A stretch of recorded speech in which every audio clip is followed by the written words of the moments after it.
You're listening to TGI Sports Talk with your host, Keith Angle, on Northeast Streaming Sports.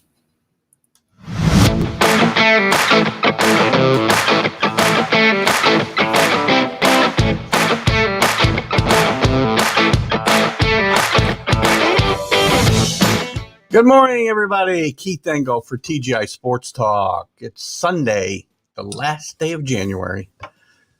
I'll give you the weather report. Somebody commented on the vlog I did the other day that if they wanted a weather report, they'd go to the Weather Channel. It's just something I like to do. We're live here in East Greenbush, New York. We're the only, or at least the first, live streaming sportscast here in East Greenbush. And it's a cold winter day again, in the teens. Frigid last night. Pretty good snowstorm maybe on the way Tuesday.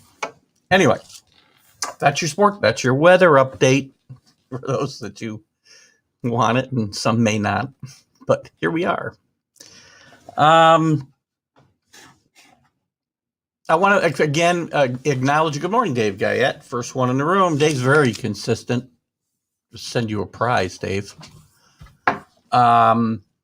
Thank all the groups that are liking and sharing and commenting on the posts. Again, if I post this to your group, I guarantee you there'll be some relevant content. So again, any problems, have the admins call me. But I want to thank everybody, the people who watch live, the people who do watch afterwards. We're up to on the live shows. So the two shows I do Friday with the interviews on Fridays, and this show, and the vlog that I do weekly, we're up to 10,000 views a week. And the followers are really starting to pile up. Good morning, Bill Pulver. How are you today? So the views are starting to pile up, 10,000 a week to all these. This is awesome. And the followers are starting to come along because I've learned something that I need to do. It's time consuming, but I don't really mind doing it. I go look. I belong to so many groups now to share these to, but I go through the updates and the notifications and see who's liked and shared the show and made comments, and I can go view and invite them all to become followers, and it's working. And so is our relationship with the NESEP, the Northeast Streaming Sports Network. Our relationship there has driven more viewers and more followers. So it's a great relationship back and forth. So if you guys haven't checked it out, there's a wide variety of shows over there. Everything from wrestling to there's an MMA show that's going to be starting, I believe. And you've got a fantasy football show. You've got a professional a show focusing just on professional football where we cover the gamut, right? Like Mac and Jack also covers the gamut. But anyway, check it out. Lots of good stuff there. Quick reminder, and I'll remind you guys during the week, I'll have my live show Friday. I'll have Roger Weiland and Ken Schott on, Roger from WNYT TV and Ken from the Daily Gazette. We're going to do our preview show here on Sunday for the Super Bowl 55. Gosh, we're getting old, guys.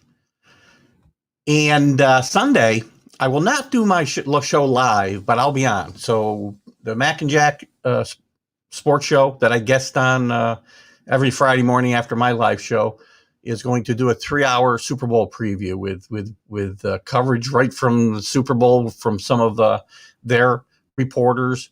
But I'm going to be one of the co-hosts live for those 3 hours with Mac and Jack and also Robert Butler. Check him out. Check his show out on Northeast Streaming Sports as well. So we're gonna have a fun time. But I'll be streaming it or whatever I need to do. Watch party. I'll share it to my page. But guys, go to Northeast Streaming Sports. Go to Mac and Jack Sports.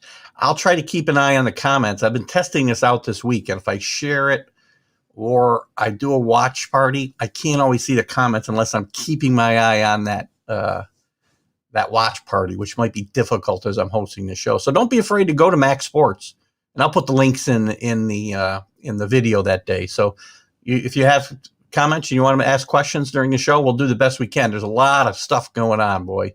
There's a lot of people coming on the show that Mac's got lined up, so it's going to be fun. So that's next Sunday. And we'll talk more about that as the week goes on. This week, we got a lot to cover. We got some we'll touch on everything again this week. We'll start to wind down pro football, but not yet because we got Super Bowl Sunday to talk about. We'll talk a little bit about it today, but we'll talk more about it on Friday. A little bit of news in the NFL. We'll talk a little bit about the NFC and the AFC championship games. I want to talk about college football. I don't think there's much. I think I got one item I want to chat about, a couple items. Major League Baseball, there's some things going on. College basketball, I want to touch on. NBA very quickly. And we're going to really dive into the NHL a little bit today. At 10:30, my guest will be Jim Biringer, who hosts The Last Word on Hockey on Mad Radio, the Mad Radio Network. He'll be my guest about 10:30. He'll be on. He's playing hockey this morning, so he's going to do his best to get on at 10:30 or so. So we're going to go through all this stuff, and then we'll finish up the show with hockey. I've had quite a clamoring. I mean, maybe not my regulars who are in the room every Friday, but we've had quite a clamoring for hockey, and we're going to get into it. We probably will never cover it the way I cover the other sports. Not that I don't like hockey. I'm just a fair weather fan, man.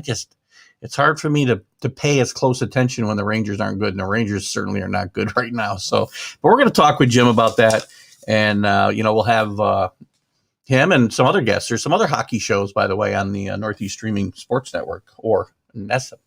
So anyway, that's where we're at. Welcome you all to the show. Oh, Rick, good morning. I did not see you jump in the room. Hope you guys are having a great weekend. We actually celebrated our Christmas, second Christmas yesterday. Some of the family that wasn't able to make it Christmas week because of some issues. We got together yesterday, had a great time. So it's been a good weekend. Let's start off with this football. So real quick, we got a great matchup, right?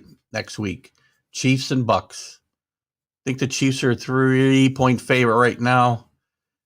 The line started at about 4, and the Brady factor came in, and a lot of money coming in on Tampa Bay later. I'm sure that'll change during the week. But last week, the conference championship games didn't quite go as I expected. We'll start in the AFC. The Chiefs and Buffalo. Buffalo jumped out to a quick start, 9-0. But the Chiefs basically rolled after that. The Chiefs have been on autopilot all year, and they went 14-2. They're like 25-1 or something in Mahomes' last 26 starts. He didn't start the last game of the year that they lost. If their defense is underrated, they stepped up. They step up when they need it. Mahomes wasn't 100%, but he played great. The Bills, the game plan I thought was not good. They needed to find a way to run the ball a little bit. They needed to find a way to control the ball. Let's just say that. They don't need to run the ball, but too many plays downfield. Josh Allen is gonna be a great quarterback. He's not quite on Mahomes' level yet. He's great in his own way. But I said, leading into the game, that I really thought that the experience of the Chiefs, being in the AFC Championship game the last 2 games, being in the Super Bowl and winning the Super Bowl last year would play out. And I think that was the overall, the separation between the two teams. The Chiefs just outplayed them at every factor of the game. They were outcoached. Again, Chiefs are really good. They got a lot of weapons. They talk about the weapons in Tampa Bay, and we're only going to touch a little bit on the Super Bowl today. You guys have some questions or comments, you can certainly put them up, and we'll talk. We'll cover them as I try to do every week. But I think the Chiefs have as many weapons as the Bucks to be these weapons. But the Chiefs, until they get beat, they're the defending champions. And it's going to be hard to knock them off that pedestal. The Tampa Bay Green Bay game, A little bit different. Green Bay, I'll tell you, Green Bay should have won this game. Not just because I had a few shillings on them. What's very interesting, and it's funny because I spend a lot of time. Good morning, Drew. Yeah, Chiefs O-line's a bit makeshift for the game. Chiefs have worked around injuries a lot this year and last year, and I think they work around them better than most. They find a way to stay away from their weaknesses. They do a great job. Anyway, back to Tampa Bay and Green Bay. They, Green Bay shot themselves in the foot. Oh, what I started to say was, as much as I defend Tom Brady here, and I tell you Tom Brady's the GOAT, and I will continue to believe that until such time as somebody else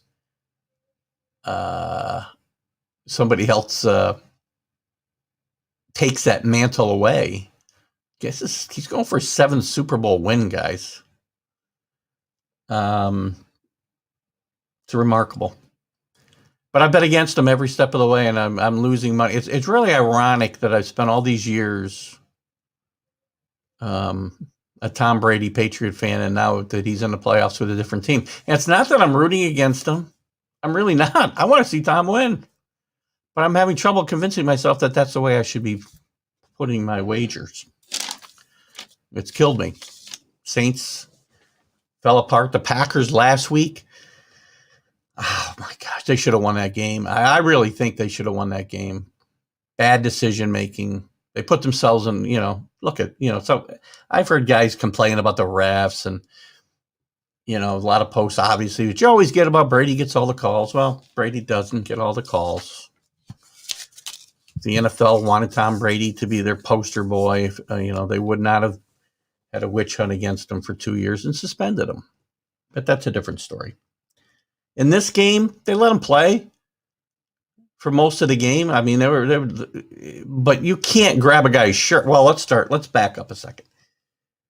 The Green Bay's last drive, they're down by 8 points. They get inside the 10-yard line. Yeah, I'm getting there. You got me twice, Billy. You're jumping out ahead of me. 3rd down and goal from the 8, I believe. And again, they didn't run the ball once. They threw the ball 3 times on this drive, or this series inside the red zone, inside the goal, the 10-yard line. But on 3rd down 8, Rodgers is bouncing around, and you go back and watch the view from the back. Billy brought it up here a second ago. If Rodgers looks to his right, he walks in the end zone, or at least gets enough yardage where they end up going for it, for sure, on 4th down. So that's mistake number 1. And I've got a friend who actually is one of my bosses, but he's a big Green Bay fan, but he's not an Aaron Rodgers fan because of things like that. He often won't take the simpler play and just look to make a spectacular play. Good morning, Mark Robert Shaw. I'll catch up on these comments in a second. And in that case, he did. The simple play was look to your right. You can walk into the end zone. I mean, he's not Lamar Jackson, and he's not even Patrick Mahomes, but he's not Tom Brady either. He walks into the end zone there. Mistake number 1. Mistake number 2, and probably even more egregious, is they kick a field goal. Down 8, 2 minutes left, maybe a little over. So they got timeouts. They got the 2-minute warning, I think, factored into that.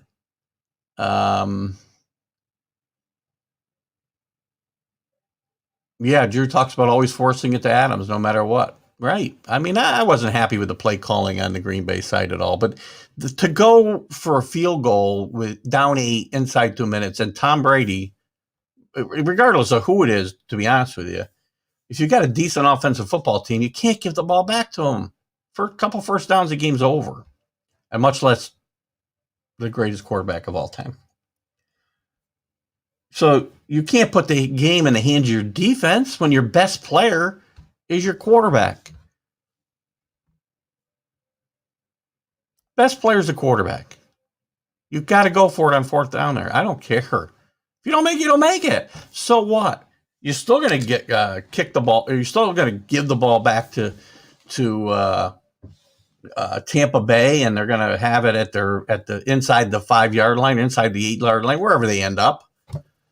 And you still have to stop them, and now you need a touchdown. Guess what? You still needed a touchdown. You need a touchdown when you get the ball back either way. Yes, a touchdown would have won the game. Just not a good call in my mind. A lot of people will look at it differently. I don't think the people here are. Billy's talking about Rodgers doesn't run for the touchdown, which I talked about. Rick mentions if it came out of the locker room at halftime. I'm not getting into that, Rick. As I said on my show, I separate all that stuff. I don't care what they do. I watch the sports. I can separate the two. A lot of people can't, and that's fine. Everybody's entitled to their opinions, and I've heard so many friends tell me, I'm never watching football again. I'm done. They're protests, blah, blah, blah, blah, blah. And then, I see them commenting all day on Facebook about games. They just happen to go through when all the big plays happen. Anyway, I'm not going to get into that whole thing. I will say this. I mean, the whole national anthem thing, if it was so important, how come for 40 years it never got even shown on the TV networks? Never showed it. I'm not saying it's not important. I'm just talking about, some of the hypocrisy that goes on, and not to call anybody's opinion hypocritical here, but I'm talking about more. Sorry, I want to see if that was our guest later. I'm just talking about more, from an overall league and network, the way the networks cover it. For instance, the networks didn't cover the national anthem for years, except for maybe the Super Bowl, until this all, started up 3-4 years ago. But anyway, I don't want to focus on that. That's not what my show's about. My show's about the sports, and I can separate it, and I will continue to do so. I lost a couple friends, to be honest with you. Not lost them, I don't think, but whatever. We don't communicate because they don't agree. I don't know why we can't agree and still be friends, but that's fine. That's how life goes. Anyway, where was I? You talked about forcing the ball into Adams no matter what. Again, too much reliance on three guys, right? Adams, Rodgers, and you're talking about Davante Adams. I'm thinking of I'm thinking of running back now. He got hurt. What's his name, Drew?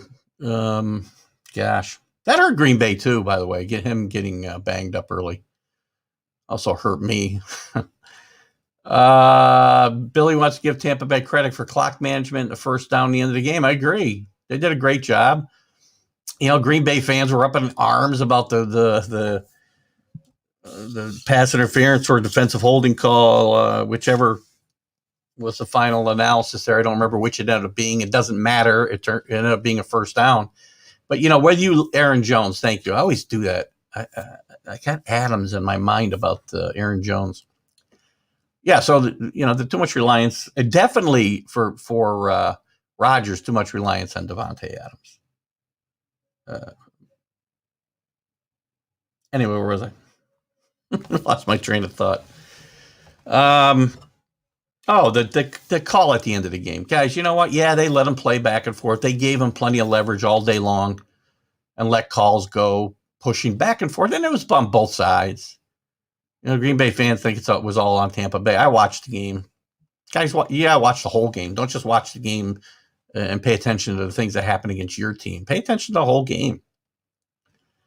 It went on both ways. And you can't let that call go like you let every other call go, because the guy had his jersey, stretched it out. There had to be a 2 or 3 foot gap, maybe more, between the defensive guy and the wide receiver. And again, I don't recall exactly who they were, but it's irrelevant. But you can't not make that call there. I mean, that'd be egregious, right? So look it. You let the referees beat you, it's your fault. You know how I feel about this. Clock management we talked about. Billy says, One guy makes that decision, Bill, about the field goal. That's the head coach. You can't do that. Not there. Rick laughing about Rodgers. I know he's happy Rodgers left. Aaron Jones. Eric Fisher, big loss. Yeah, there's some. Look at every team's banged up. You get to February 7th when the game is, right? Every team that's gotten there has been practicing and playing, and not to mention that this year's even worse with COVID and whatnot, but everybody's going to be banged up. Everybody talked last week that Mahomes' situation was going to be a difference maker.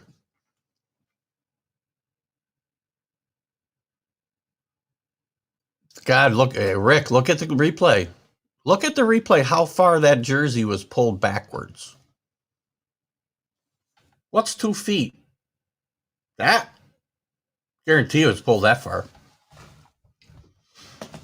I could be wrong, but whatever. It's obvious. The point is that the penalty is so obvious in that case, you cannot just let it go.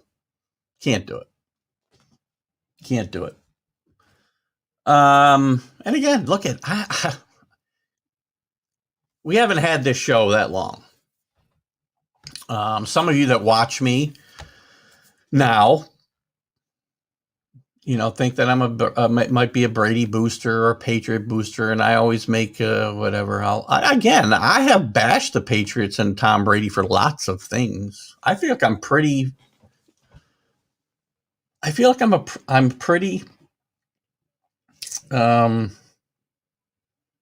Can't think of the word I want to use, but I'm not a homer.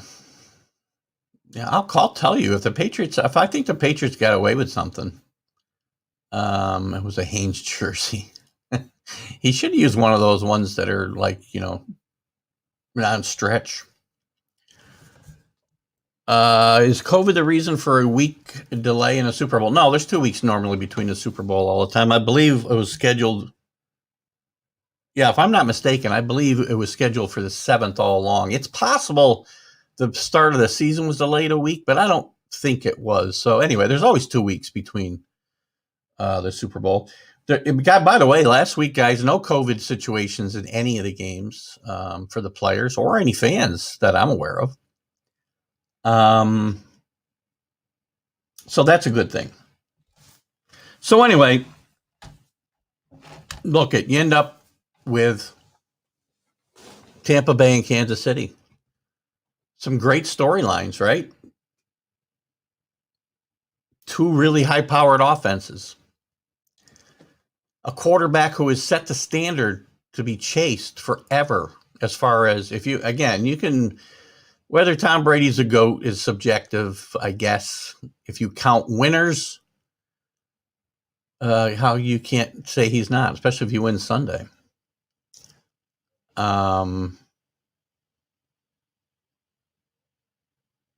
But he's playing against the guy who, if there's somebody who has a chance to chase him down and potentially approach some of these records, it's possibly Patrick Mahomes and the Kansas City Chiefs. These guys are still pretty young for the most part. Well, Mahomes certainly is. They got a great coach, although he will not be able to be around for the type of longevity that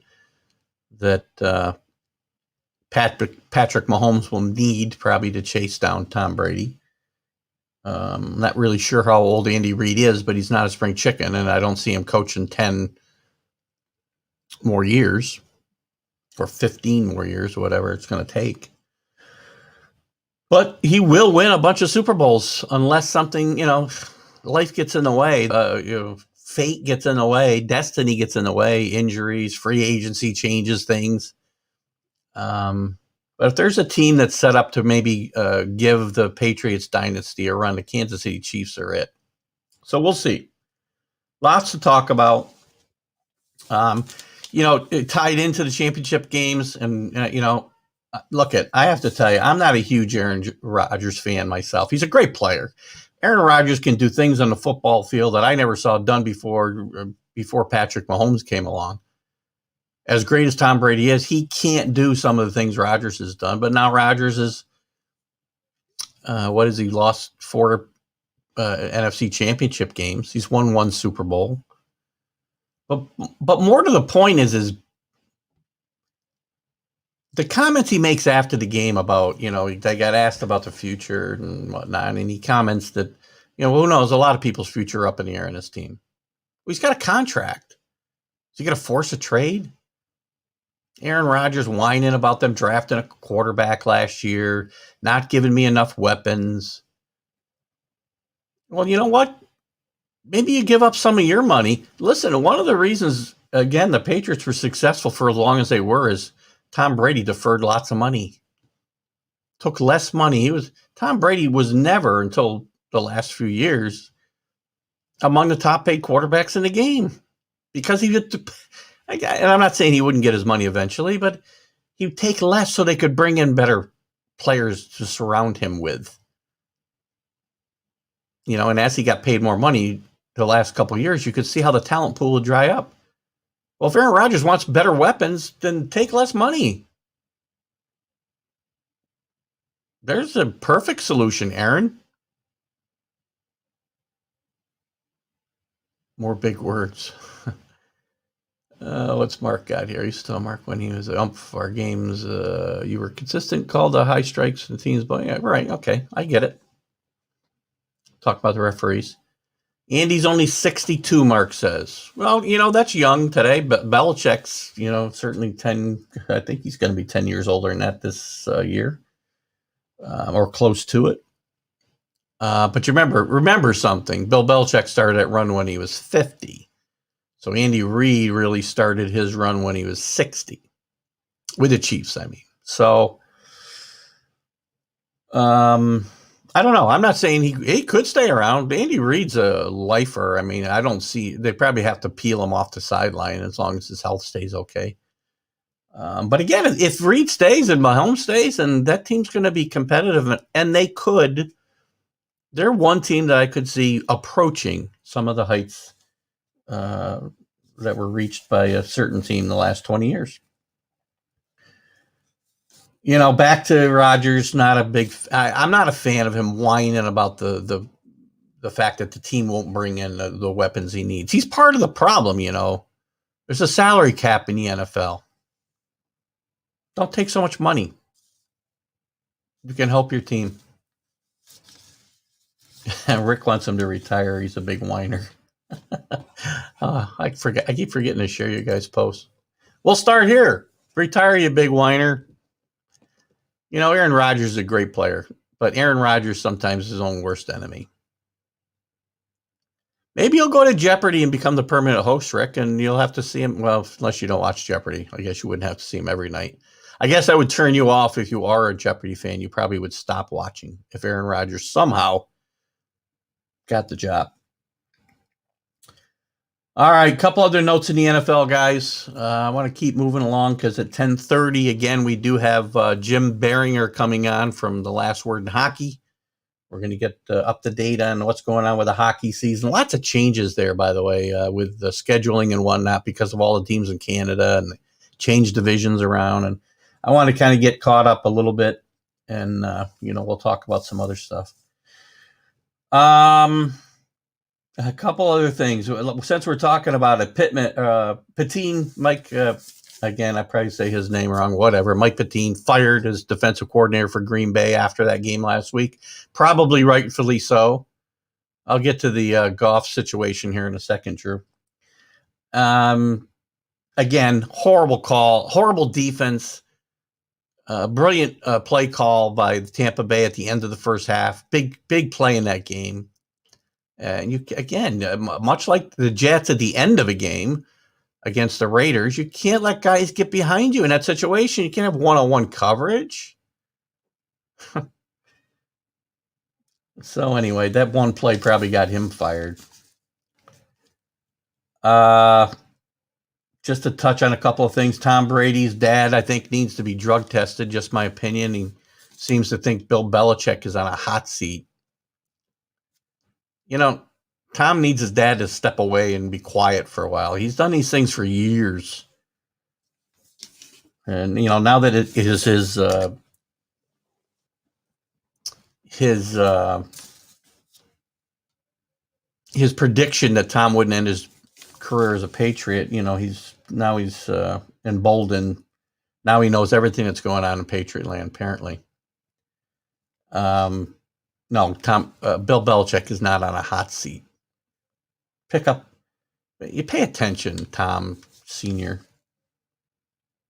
I'm not even sure if his name is Tom Sr. Sorry. I don't really care. Jason Witten retired this week, guys. Zach Ertz is not going to return to the Eagles. Big news yesterday. Huge news. Drew just talked about it here. Matthew Stafford.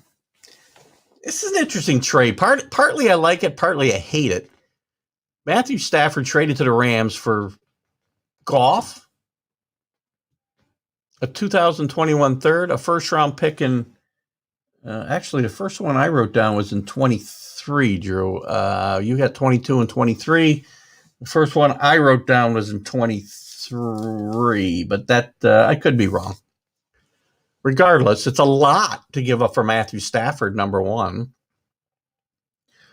who is a decent quarterback, but the Patriots had interest. I don't think the Patriots ever had the pieces they could trade to get him. But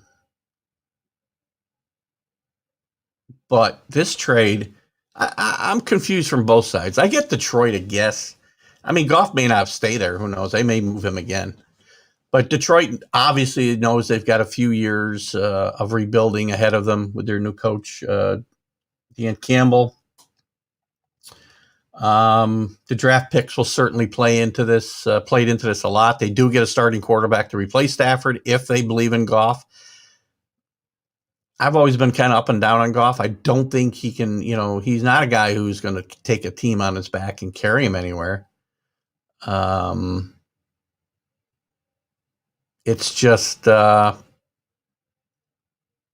it's a matter of whether, the Rams are good. The Rams have got a lot of talent and they're in a position to win a Super Bowl, but the quarterback play has not been up to par, or they haven't put Goff in the right position to succeed. Stafford's had great numbers. He's had injury issues at times during his career. He's 10 games at least under 500 for his career, never won a playoff game. 33 years old, I think, when the season starts next year. Before the season starts next year. So it's an interesting trade, and we're going to see what happens here. We can analyze it all we want. We'll analyze it more as we get closer to, the draft and all that. We talk about teams and some moves that have been made.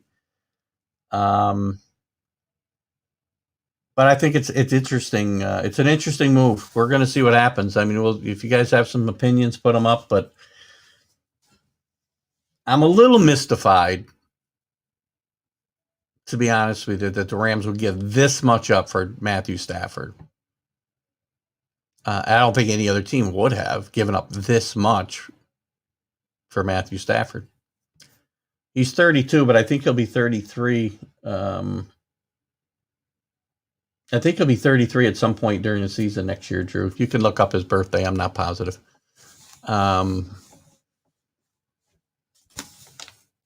Actually, I might have... it might be a note I wrote down about somebody else, but I thought I read he'd be 33 during the season. It's possible not. Either way, 32 years old.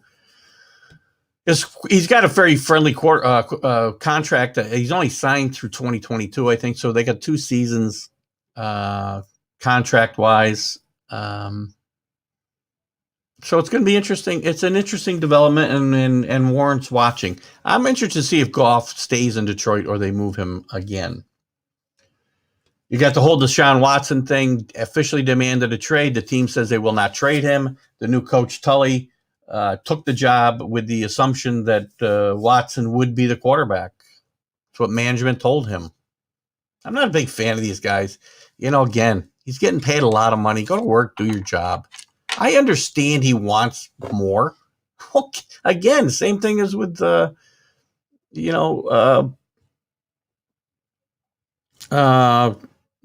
Aaron Rodgers. Give some money back. He's upset he wasn't consulted on the hiring of the new GM. Well, Why should you be consulted? You're a player. People get paid to hire those people. You're paid to play football, right? Before I was in management in my company, right? They didn't come to my opinion to ask who they wanted me to be my boss. or decisions on who we should hire to be the president of the company. Come on, guys. I don't think Deshaun Watson's going anywhere because I don't think anybody's going to give up. I don't think anybody's going to give up what they want. Mark Jackson. Mark Jackson. How did I get Mark Jackson out of Mark Robertshaw? Sorry about that, Mark. Mark feels Detroit wins this trade, I think. I guess that's what this means. So anyway, some interesting developments here in the NFL. More to come. One other quick note, Senior Bowl. Huge week, by the way. This is one of the biggest weeks. The Combine's going to be so messed up. That the Senior Bowl is always important. It's one of the biggest. I mean, I'll be honest with you. Of the actual bowl games that they play in the college football, probably the third most important one or fourth most important one behind the semifinals and the final is the Senior Bowl. Because these kids, the NFL puts a lot of stock in what happens during this week in Mobile, I think they play. Because they get to practice against the best. They get to play against the best in the game. It's those practices that matter. Now they're playing against top caliber players. You know, they watch these guys play their college careers, and it's great. They put up all gaudy numbers, a lot of guys.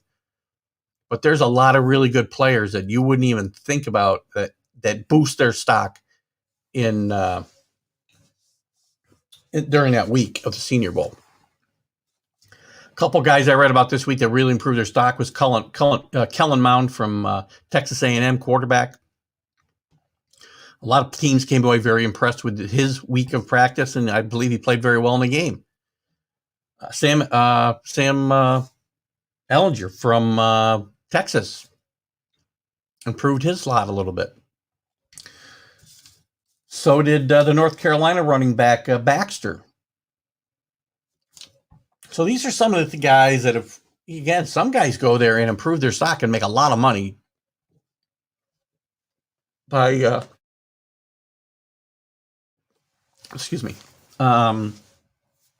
by going to that Senior Bowl, working hard, practicing hard, playing well during the game, which is important as well. But that week of practice is huge. So I think it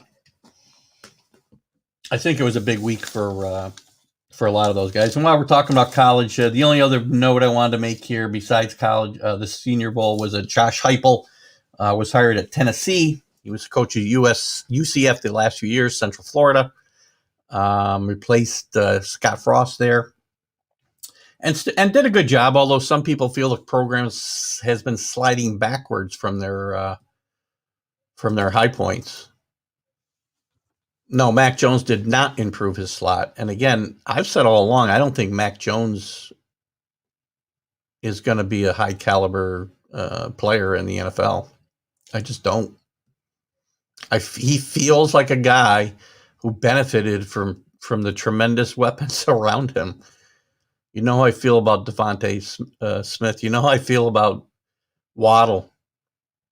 I don't disagree with Billy that Najee Harris is a great player. I think that's what drove Mac Jones' success at Alabama. Not that he's not a decent player, and he'll probably, I don't know that he'll ever be a starter in the NFL, to be honest with you. He'll probably be a good backup somewhere. But back to Heupel, he gets the Tennessee job after Jeremy Pruitt got fired. There's some issues there with recruiting and whatnot. So that's the news there. I don't know if it's a good hire for Tennessee or not. Tennessee's had their issues with coaches recently. You know, they hired. He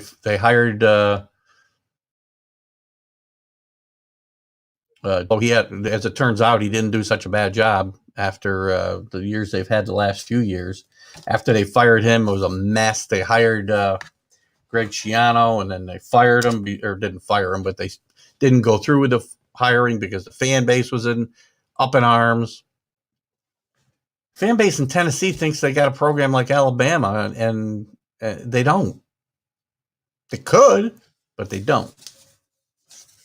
So anyway, that's it. Done with college football. Done with pro football for this week anyway. The Java water isn't doing it. Someone get Keith a Java. Oh, I got it. I had a little frog there, Bill. I had to clear my throat. Thank you for your concern, though. I do appreciate it. If I should ever look like I'm choking or like maybe my face hits the desk, I hope one of you guys would call 911. Can give you my address out. You don't have to give it out here on the show, but somebody could share it if I went face down on the desk. Major League Baseball. What's the big news this week? Hall of Fame we'll touch on in a second. JT Realmuto re-signs with for 5 years, $118 million, I believe, with the Phillies. Phillies also signed Didi Gregorius. I was really holding out hope somehow Didi made his way back to New York, but not to be. Once they signed DJ, it's going to be hard to move Torres off shortstop. But I was hoping. I'm a big Didi fan. So good moves, I think, by the Phillies bringing both of those players back. Mets still in talks with Trevor Bauer. I think it's a bad move. I think it's a really bad move bringing Trevor Bauer in here. Especially after the deal with the GM. They've looked into Trevor Bauer is very active on social media. And it's not all good, guys. So, and now with Steve Cohen now having a little battle over the whole GameStop thing and going back and forth with some of the geeks who, managed to tank the market this week. Getting death threats from people for his family. I mean, guys, enough. So I don't know. If I'm the Mets, I don't know if I want to add Trevor Bauer to that mix, man. He is wound tight. He's had issues in Cleveland. He had issues with Mickey Callaway, which actually could help the Mets, I think, because Callaway's with the Angels now, and they don't like each other. So actually, Callaway being with the Angels is eliminating one potential suitor for him. But I would not bring it. If I'm the Mets, I don't bring him in. I do consider Jackie Bradley for sure for the center field job, though. But Jackie Bradley's still out there, and Jackie Bradley's a very good player. Very good defensive player. Maybe not as good as he was a few years back. But again, you don't have to sign him to a long-term contract. Drew and I were talking about this yesterday. When did 4 and 5 years become short term? Sign Bradley for 2 years. You got a good player.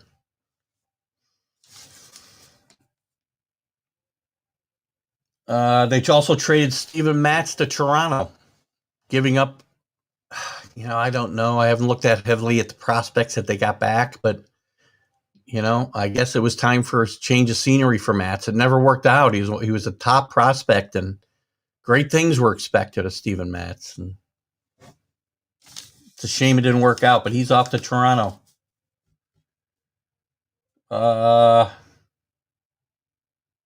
What else we got in baseball going on?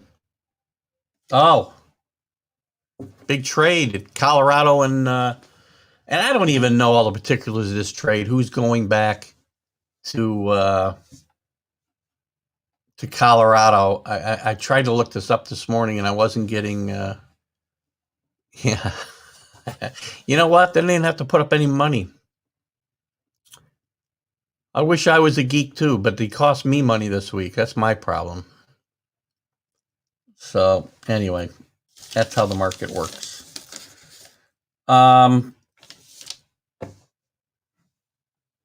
Big trade with the Cardinals and the Rockies. The Cardinals get somebody who has been one of the top. Hang on one second, guys. I gotta check something out here. Nolan Arenado, one of the top, certainly top defensive third basemen in baseball, and offensively, he's still good. He's not 39 years old yet. He will be, I believe, in spring training or after the season starts, shortly after the season starts. Yeah, it's not official yet, but everything I keep reading is it's just a matter of time. But there's a lot of money getting passed back and forth here, and that's the thing that bothers me. Is the $50 million. This is the problem with these big contracts, guys. You're going to see more and more of these trades because some of these markets cannot sustain it. I mean, the Rockies can't pay Nolan all that money and steal and be able to put a decent team around him. Hard enough to build a good team in Colorado, at least the pitching staff, because of the factors, the other factors that are involved there. So it's going to be interesting to see what happens there. It's it'd probably be a great trade for St. Louis. I do think he's got some good years left in him. I mean, I don't think he's been as good offensively as he was a few years back, but he's still young enough to bounce back. And it'd be interesting to see what his numbers are outside of playing in a stadium a mile high. So we'll see. We'll see what happens there. Very interesting, though. I think that trade, and again, it's the money that really gives me some, cause for concern there. Another note. Let's see if there's any other. What do we got here? Drew's talking about, a bunch of prospects, and also I think there's $50 million changing hands as well. That's the big part of this trade. I don't know. It bothers me, but it is what it is. Good information, Drew. One other baseball note right now I want to talk about is Masahiro Tanaka will not be a Yankee any longer. It's a little big. I guess I got to get that off of there, Drew. He's officially going back to Japan to play for the Golden Eagles. I won't even try to say the name of the place he's playing. I could probably do it. I wrote it down. I figured it out. I'm not going to say it. His former team, the Golden Eagles, in Japan. But interestingly enough, on his way out the door, he makes a comment that, basically he has unfinished business in America, and he hopes to be able to finish that business, which would maybe leave the door open for a return to America and maybe return to the Yankees. Listen, was Tanaka worth the money the Yankees paid for him, the posting money, the contract? I think so. The guy was durable. The guy hurt. Remember, this is a guy who tore part of his, Ragatuni. That's the way I wrote it down. It's very funny, Drew. I actually wrote it down exactly that way, and I decided not to even. To the Golden Eagles. Nobody knows where Ragatuni is. It's in Japan. You got to remember something about Tanaka. Tanaka tore, and I believe it was his. Oh gosh, he tore a tendon in his forearm. I'm not a medical doctor, so I don't always remember which tendon it is, and it doesn't matter. But he partially tore this, and most pitchers would have had surgery, and the thought was he was going to. And he decided to let it rest, holistically heal it. I don't know exactly what he did, but he pitched with his torn tendon for the duration of his time with the Yankees. And he basically didn't miss. Well, he missed some time when this first happened, this injury. But he basically took his turn every time out after the initial injury. He'd have his ups and downs. But again, we talk about eating up innings and blah, blah, blah, which I'm not always a fan of the term, because if you're just eating up innings with bad pitching, I don't know how that's helpful. Save your bullpen, but still.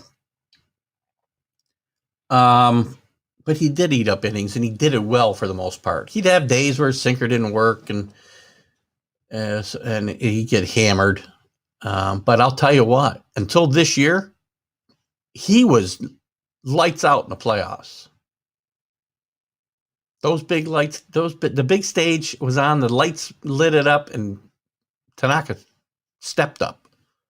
A lot of guys don't step up in that situation. He always did. He always did. So did the Yankees get his money? Did I say at Holiday Inn Express last night? I should have. I probably could have done the surgery if I did.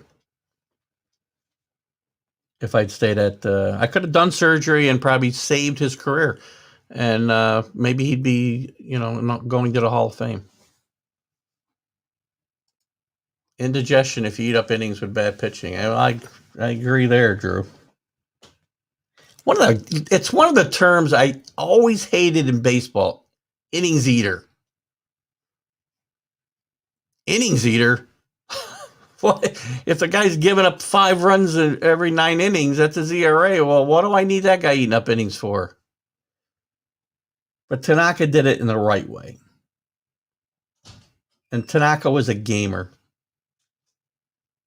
And Tanaka, I think deserves everything that he got. And it's a shame they couldn't bring him back, I think. But again, they're appear to be steadfast in staying under the salary cap. So, and not paying a luxury tax this year again. Yankees got hurt with COVID. All the Major League Baseball teams did. Yankees got hurt as bad as anybody. So, so that's unfortunate. But again, I wish him well, and I hope he does well. Let's move on to a little more controversial topic. You guys may or may not like my take here. I think I know where Drew stands. I think we had a quick conversation about this yesterday. The Hall of Fame voting was this week. Nobody got in. Curt Schilling got 71% of the vote. Yeah, I wasn't going to jump in here. Yes, real quick before I go to that, I guess, because, again, we're going to cover baseball a lot more once football's over. We got one more week. Spring training's not here yet. All the free agents haven't signed yet, so all the pieces aren't in place. So I'm not ready to talk too deeply into who's going to do what this year, but we're going to be doing a lot of that. Toronto did a great job. Toronto's loaded to compete in the East, definitely. San Diego did a great job. The Mets have done a good job. So it's going to be interesting. And they're not done. There's a lot of guys out there yet, and they're probably these teams are going to get even better. And the Yankees have really not done a lot except keep DJ. They brought in some question marks for the pitching staff, yes, and if they work out well, it'll be fine. But if they don't, it won't. So I wasn't going to give you demerit points for your spelling, Drew, so don't worry. All right. Let's back to the Hall of Fame. Hall of Fame voting this past week. Curt Schilling, 71% of the vote, does not make it. I think Barry Bonds and Clemens were in the low 60s-ish. They got one more year left on the ballot. Very unlikely either one of them is going to get in. Curt Schilling, probably not going to get in, mostly because of his personality and his political views. Guys, you know how I feel about this stuff. He wants his name taken off the ballot. I hope they don't do that. It's a bad precedent. Leave your name on a ballot. Do I think Curt Schilling belongs in the Hall of Fame? I'm torn. Because again, I'm looking this. I don't like Curt Schilling. And again, I don't necessarily disagree with all his politics, but I don't like the way he presents them. But Curt Schilling's got a lot of things going on in life, just like we all do. His wife's battling cancer right now. So he's a human being like anybody else. He didn't have a good reaction. Does he belong in the Hall of Fame? I don't know. It's hard to look at the numbers. It used to be easy, right? You win 300 games, you get in the Hall of Fame. Well, Curt Schilling only won 216 games, I think. Struck out a lot of guys. Had a pretty long career, but not a lot of great years. But I'll tell you one thing Curt Schilling was a great postseason pitcher. One of the best. One of the best. Again, what you think is a Hall of Famer is subjective today. And it's become the Hall of Good. The Hall of Fame voters have always loved longevity and things like that. Compilers, 300 wins, 500 home runs, 600 home runs, played 25 years. But it's become more the Hall of Good than the Hall of Fame. It's not the best of the best anymore. Harold Baines. Look at Harold Baines is in the Hall of Fame. And Barry Bonds is never going to be. Now, I don't agree with what these guys did. And this ties into Pete Rose as well, by the way, guys. And going all the way back to Joe Jackson. The Hall of Fame isn't full of good people. Let's just stick on Schilling for a second. If you think he shouldn't be in because he's a bad person or bad guy, you don't agree with his political views or whatever, I think that's nonsense. You can't keep a guy out because of that. The Hall of Fame is full of racists, horrible people. Ty Cobb is one of the worst people ever to walk the face of the earth.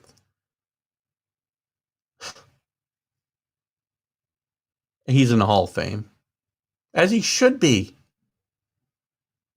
As should be Pete Rose. I'll compare Rose. Let me say Schilling. If you're only basing it off of personalities, well, then he belongs in the Hall of Fame.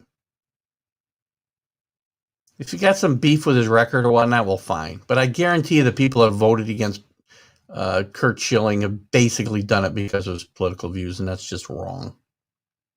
I don't care which way they are, by the way. That's irrelevant. Now, the other cases are a little bit more problematic. Yes, Ty Cobb was nasty as hell. He's a racist. He was a drunk. He was whatever. Babe Ruth wasn't the best person to walk the face of the earth. God knows how many games he played drunk or hungover. Womanizer. Great player. Changed the game. Everybody in sports today. I have this argument when they did the Sports Century series on ESPN. Great player, Babe Ruth. Every player today owes Babe Ruth a tip of his cap. In all sports. Babe Ruth saved baseball after the 1919 Black Sox scandal. And he also started making a lot of money. And baseball was king. And football followed, and basketball followed. And all these guys who are making a crap load of money today, they all owe something to Babe Ruth. I'm off topic a little bit. LT and Michael Irvin in football. Well, again, great examples. I'm not sure in the Baseball Hall of Fame, but it's still relevant in football, right? They're great players. They belong in the Hall of Fame. Barry Bonds, Roger Clemens, and Pete Rose all had different issues, but not all different issues. Pete Rose had different issues than Bonds and Clemens. But Bonds and Clemens were Hall of Famers before they started using performance-enhancing drugs. Pete Rose is one of the greatest players ever to play the game. He did more with less talent than anybody. How can he not be in the Hall of Fame? And the Hall of Fame's a bit hypocritical anyway, because Pete Rose is all over the Hall of Fame. If you go to the Hall of Fame, it's hard to go to a room where he isn't there. A ball's there, his jersey's there, whatever. A bat's there. Pete Rose is in the Hall of Fame. And I say you put all of these guys in. All of them, warts and all. And put it, make it known. Here's your plaque, Pete. A-Rod's coming up too. Good point. I don't know how you keep him out. Sammy Sosa, we had this conversation yesterday. Drew's dead set against Sammy Sosa. Well, Sammy Sosa hit 600 and I don't know how many home runs. How many guys have hit over 600 home runs? 5? 4? Bonds, Aaron, Mays, Sosa, maybe McGuire. I don't know how you keep them out, but you put them in. You put all these guys in, and you put on their plaque. Their career was enhanced by using performance-enhancing drugs. Pete Rose bet on baseball, banned for life. They still belong in the Hall of Fame. It's part of the history of the game. And these are great players. You know, the other thing, and I think we talked about this yesterday too, the thing with Bonds and Clemens specifically, and A-Rod to a certain extent, is who knows who was we don't know who was using, who wasn't. We know a lot of the guys that were, but we don't know all the guys that were.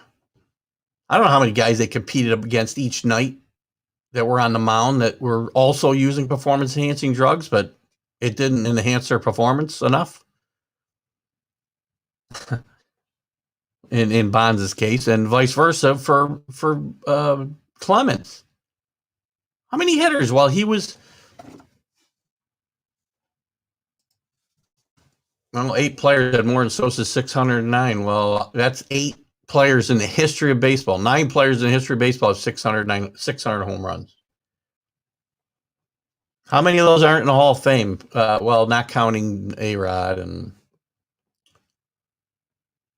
don't know where McGuire finished up. They got to be the guys I missed. I was thinking about the old timers. I've had old timers on my mind a lot lately. So again, I don't know. With all the times that that Clemens was out there using performance-enhancing drugs, how many guys did he come up and face that also were? Yeah, see, I forget about. Oh God, that's too funny, right? It's funny. I forget about Pujols and Griffey. Tomei belongs in the Hall of Fame. These guys are all deserving of being in the Hall of Fame. Mays, yeah, I was trying to figure out who May was, but I think he left the S off. So Mays, yes. So anyway, that's my take there, guys. They belong in the Hall of Fame. I'll probably do a vlog on this maybe this week. You know, it's funny when the Major League Baseball made the decision to include the Negro League stats in the official baseball records, and they've got some digging to do to decide, you know, what counts, what doesn't. McGuire 583. Mark McGuire will never make it to the Hall of Fame. I guess 500 home runs isn't such a big deal anymore. I remember when a 500 home runs was automatic, much less 600. What was I talking about? Oh, the Negro League stats. Negro League stats. You know, they're going to do some research to decide, you know, which games, you know, they some of them they have to throw out, I guess, but it's going to be interesting. I mean, Josh Gibson may be the all-time home run king. But I think enough of his will probably be disregarded that he won't be. But I really was hoping, because Henry Aaron played in the Negro Leagues before he came to Major League Baseball, and I was really hoping that he'd hit whatever he needed, 8 home runs, 9 home runs to pass Bonds and become the Major League home run king again. But he only had 5. I may have talked about this last week. He only had 5 that I noticed, and who knows if all of those will count. So anyway, that would have been nice. Again, I think Barry Bonds belongs in the Hall of Fame. Do I think Barry Bonds is a wonderful guy? Nope. There's some interesting guys coming up. And again, Drew, you make a great point that now I don't know how the voters are going to look at Big Poppy. I think it's Big Poppy. And A-Rod but there's been other guys that have been ignored because of even though they were never proved they use it, they've been ignored. Bagwell, Sosa we talked about. Mike Piazza did get in, but there were rumors about him. So anyway, it's going to be interesting. And I doubt Bonds and McGuire are getting in next year. Or Bonds and Clemens are getting in next year. Not going to happen. I just can't see them making the jump to 75% next year. But I think history will look at them kinder. And at some point when the Veterans Committee is not, actually, I think they have 2 different committees now. The Veterans Committee was always made up of a bunch of old timers who were very, very intolerant of all of this stuff. And also very protective of the Hall of Fame. But then they allow Harold Baines in. Guys, great. Harold Baines is a fine ball player. Fine ball player. I don't mean any disrespect to Harold Baines at all. And he's just a face of this. There's plenty of other guys probably don't belong there. But Harold Baines, I can't think of anything he did better than any other player at any other point in his career. Many years he wasn't the best player on his own team. Some years he was. Hope you don't hear the cat. The cat just does not seem to want me to be on the show today. So anyway, let's move on. I only got half an hour, less than a half an hour, 25 minutes to touch on. You probably got plenty of time. You guys can think about your if you have any other questions you want, any other topics you want to bring up quick, because I'm going to talk quickly about college basketball and the NBA, and then we're going to move into hockey with Jim Biringer from Last Word on Hockey sometime around 10:30 if he's able to get here on time. If not, we'll stretch.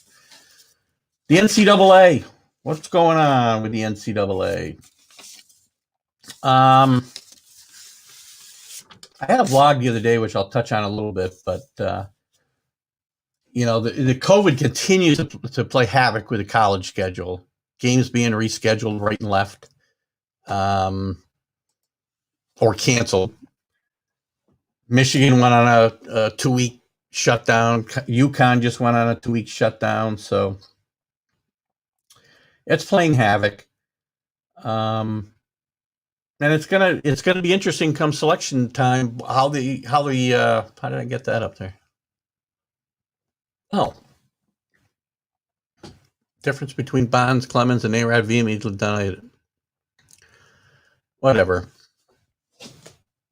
That's been Pete Rose's biggest thing too, and then he admitted it and he didn't get in. So again, I don't think whether they admit it or not is necessarily relevant to the conversation, to be honest with you. I don't care if they admitted it. I'd still put them in a Hall of Fame and say they did it. Then you can sue me for libel because it's on their printed plaque. I don't know. Let me move on here quick so I can cover these other topics and I can make sure I can share with the college and NBA sites. It's going to be tough for the selection committee this year because of so many game differential and games being played. Oh, we're live on Northeast Streaming Sports now, guys. So,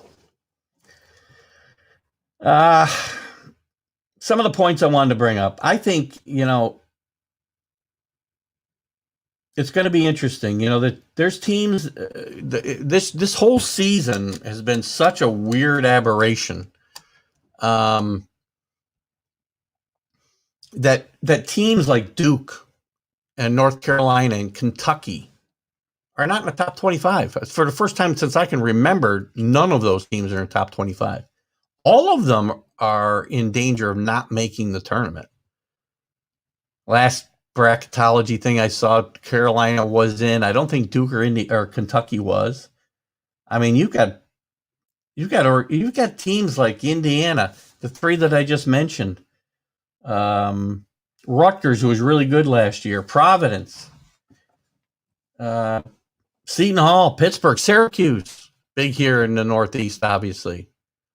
All potentially on the outside looking into the NCAA tournament. And, you've got some surprises in there, too. I mean, here's the thing. Gonzaga is the best team in the country. The mid-majors have really made up the difference, or really made up the and we're live in the UK. Hello, everybody in the UK. Gosh, I got a baseball group that I belong to in the UK. You guys make sure you watch the show because we just covered baseball. We're going to be covering baseball a lot more. Although we do a lot of baseball on Fridays. We do a lot of baseball interviews. So I've been sharing that to my friends in the UK and they've been very responsive. So welcome, everybody in the UK. We'll see how they like hockey in a few minutes. Gonzaga's still a mid-major, plays in a mid-major conference, but they're not a mid-major team anymore. They are a power, major power. And they changed the way things are looked at. But the mid-majors compete more than they ever have before. When I say mid-majors, I don't necessarily mean the mid-major leagues, but I mean, teams that were not necessarily power teams are known as historically great basketball schools. The Creightons of the world, I don't know, Minnesota, San Diego State, Evansville. I'm thinking of teams that in the recent past have done very well. And it's because guys stay around. They aren't one and done. I think that's it. I think the one and done thing is really kind of wearing out its welcome. Kentucky has not done well the last few years, and that's their whole model.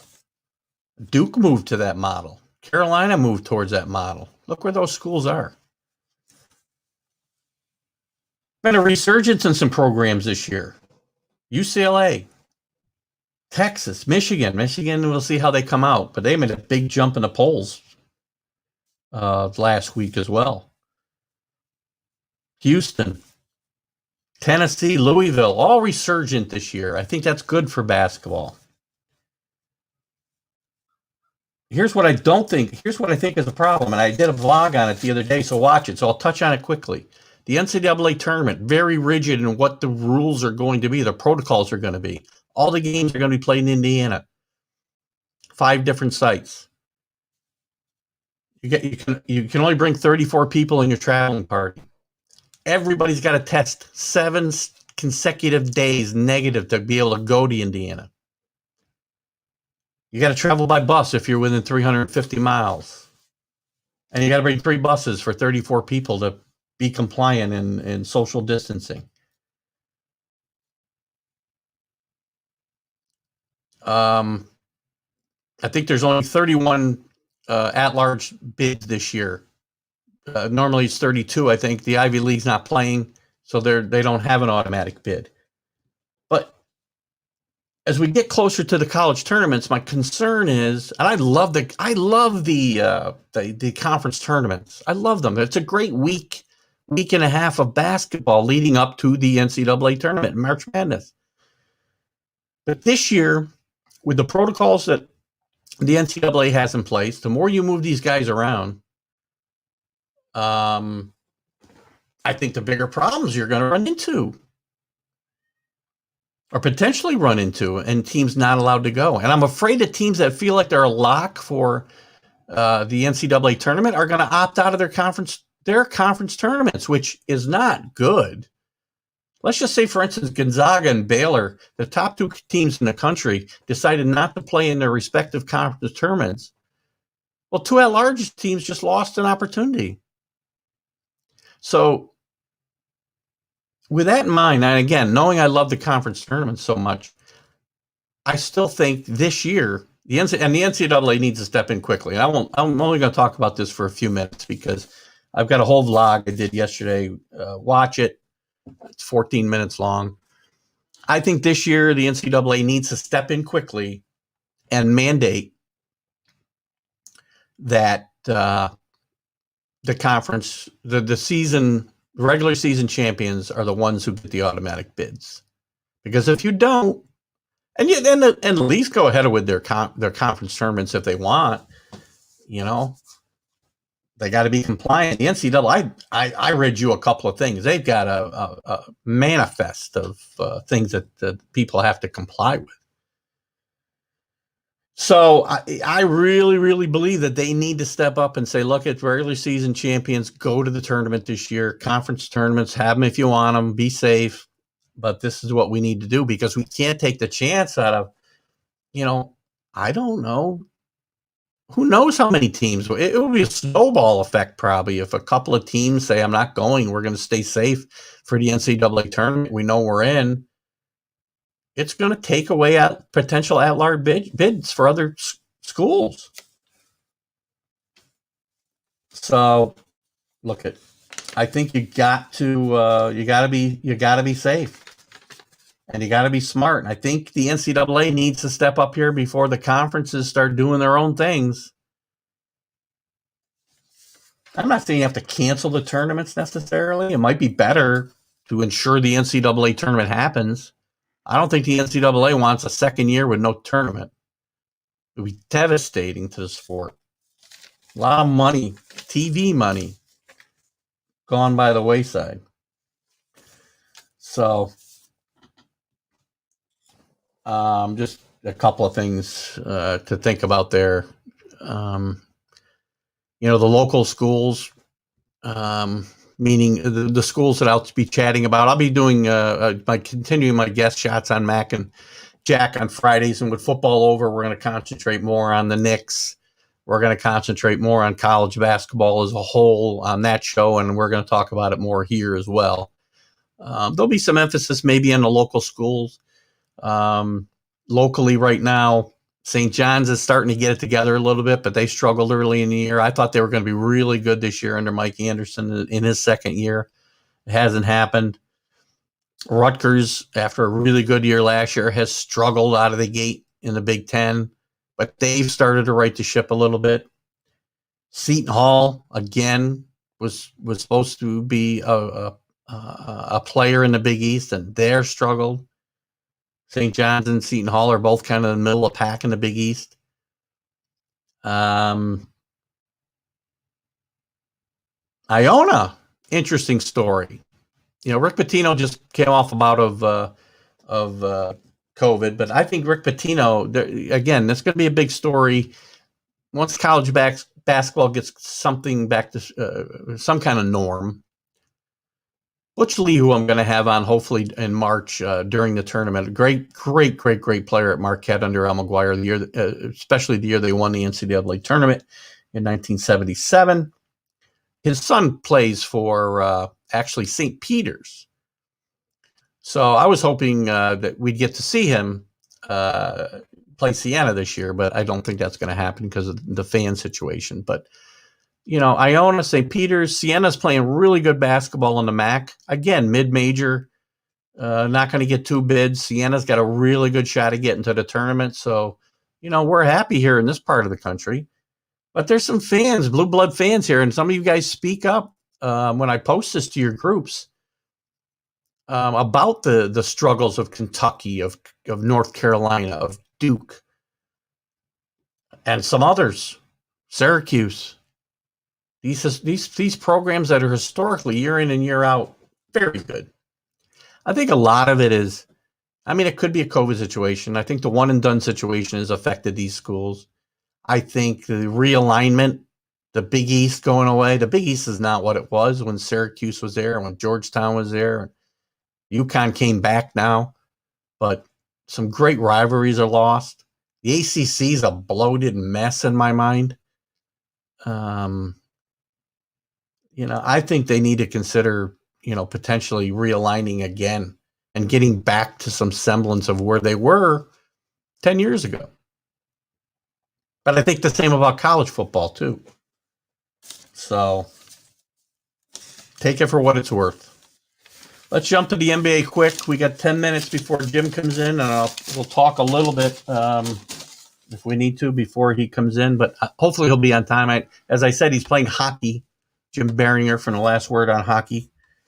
Trying to get them to join the Northeast Streaming Sports Network. So still hoping to see that happen. The NBA, what's going on? Nationwide, I mean, a couple of surprises. The Jazz now won the Western Conference in the Western Division over the Lakers by a half game, I think. But that's a really good team. That's a team the Knicks beat this year, right? The Rockets have started to surge after trading James Harden. They've now won 5 in a row. They've gotten to 500. Toronto's struggling with not being able to play at home. If you don't know, they're playing all their home games in Tampa. And a team that, won the NBA title just 2 years ago is right now one of the worst teams in the league. On a more local or regional level, the Knicks and the Nets. The Nets have surprised me. The Nets have caught fire here recently. I think they won 5 in a row. I thought they would struggle with the big three they put in place. Excuse me. But James Harden has done what he said he would do, and he's facilitating the offense and keeping the offense moving, keeping the ball moving.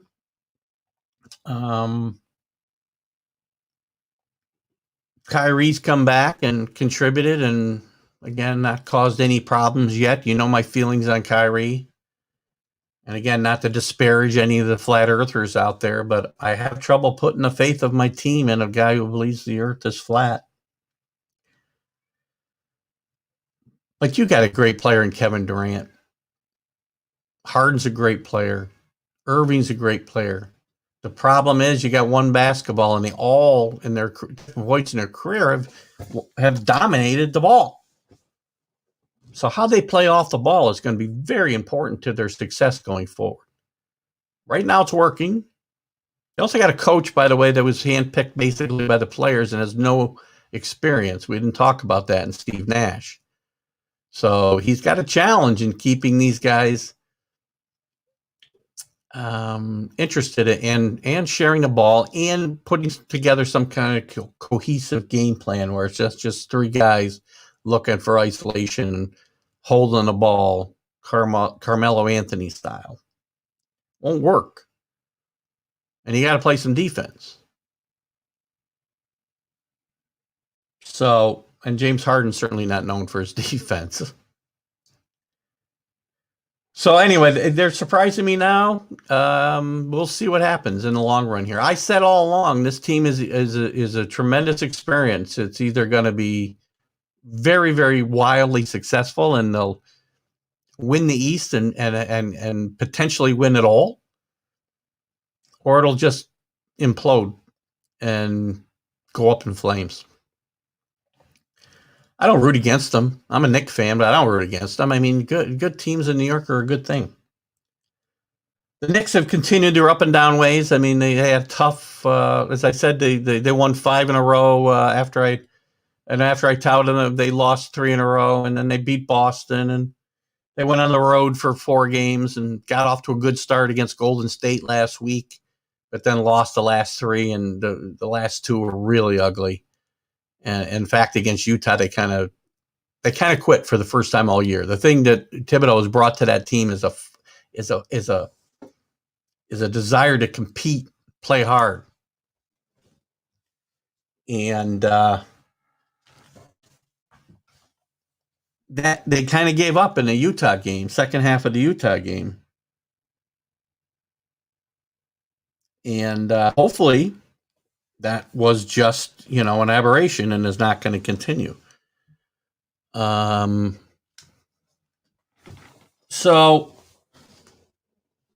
what the Knicks are going to be up and down. The good thing about the Knicks, they won last night. They've moved to 9-11. They're probably going to hover around that 500 point all year. I think that would be very successful and continue to develop these kids. We talked about Randall and his stepping forward this year, and Thibodeau's done a great job with him. Barrett is playing better. Inconsistent still, but he's playing better. The kid who's really carried them last night against Cleveland was Quickly. He scored 20 more than 20 points in the fourth quarter last night. And he's done it a couple weeks, 2 of the last 3 games. He's really played well, especially late in the games. Thibodeau has resisted, replacing Peyton as the point guard. But I don't know how long he's going to be able to do it. He's not a big fan of kids to begin with, which is why he's brought in some of the veterans that he did. Like Burks and Peyton. But we'll see. I think he's going to have a hard time keeping Quickly out of that spot. I've been saying since preseason, this kid very well could be the answer to their point guard situation. And Kenny Payne was a great hire by Thibodeau. Kenny Payne was the assistant head coach at Kentucky under John Calipari for the last bunch of years. And there's a bunch of Kentucky kids on the team, including Quickly. And he has helped Quickly's development here early in the season tremendously. So Kenny Payne has been a major contributor to this team. There's a couple of worrisome signs, right? I mean, Toppin's been hurt, really hasn't been able to kind of get himself on track, get consistent minutes. There's been a short rotation for Thibodeau, and the minutes are starting to pile up for Randall and Barrett specifically. I think they're second and fourth in minutes played. And that's going to contribute to some of these meltdowns in the fourth quarter, which the Knicks have become famous for in the last 6 years. But it hasn't happened this year as much. And he needs to probably start getting it going a little deeper. Injuries have played into that, but he's got no faith in guys like Dennis Smith and Freddie. Gosh. Now, I can't even say his name. I shouldn't even try. Ntilikina. Let's try that. Ntilikina. I think I'm close. Smith wants to go play in the G League. The next G League team. He wants some playing time. And the Knicks might better send him there because he's going to be a trade chip, including Nikili, Kenny Knox. These are guys that the Knicks can use to bring in some more talent. Maybe for a playoff push here later in the year. And the other thing that worries me a little bit is some of the tweets that Mitchell Robinson had put out here in the last week or so. Well, they go back a little longer probably, but not happy with his role in the offense. He's playing really well. He's turned the ball over less. I just got a note from Jim Biringer. He needs like 5 or 10 minutes, so we'll stretch a little bit here. But he's talked about wanting to be more more of a role in the offense. That's not his role on this team. Remarkably, he did not take a jump shot all last year. He broke Wilt Chamberlain's all-time shooting percentage record last year because all he did was, offensive rebounds and lobs. Shot 74% last year. Don't think he's taken any jump shots this year. He's never taken a three-point shot in his career. But during the offseason, he was being filmed with his high school coach, constantly taking three-pointers and jump shots. And he wants to be more involved that way, but that's not his role on his team. And if he gets frustrated, he took one of the posts down. You know, you don't need somebody wanting to, really expand their role where it's not needed. So that's where we're at with the NBA. We'll be diving deeper into that as we go along. As I said, we're waiting on my guest. My guest today will be Jim Biringer from The Last Word on Hockey. And I'll talk a little bit about hockey right now.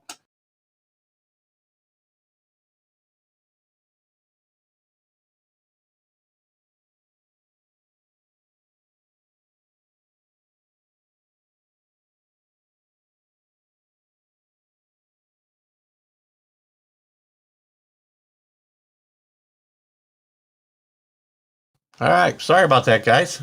I took myself out of the meeting. I hope we're still here and we're still live. It looks like we are.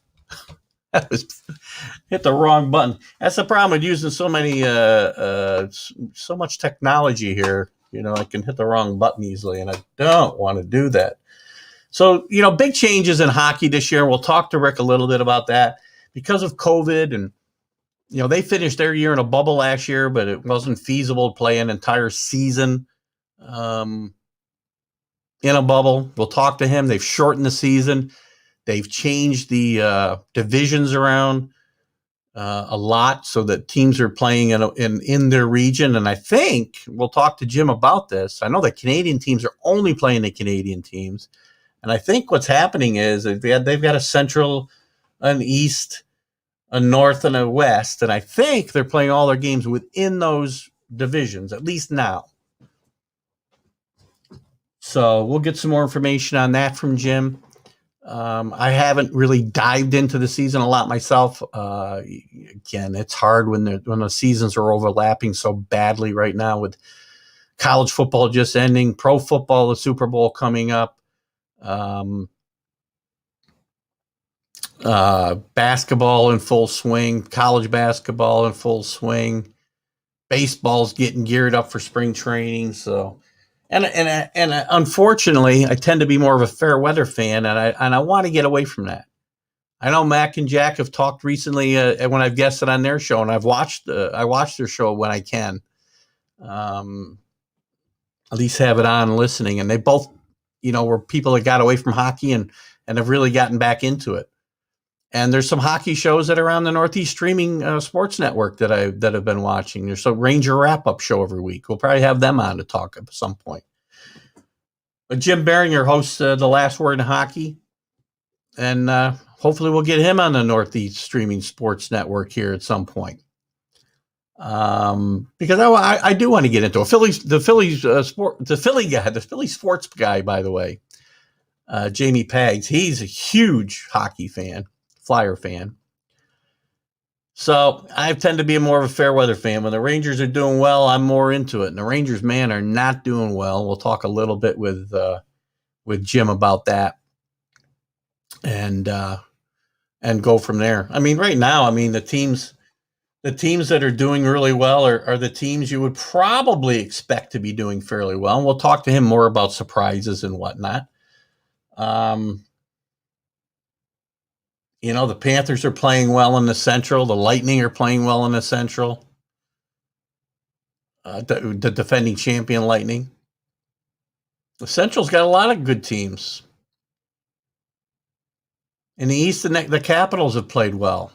Not surprisingly. The Flyers off to a great start. And if you watch the Northeast Streaming Sports Network and catch the Philly sports guy, you'll know when they're doing well.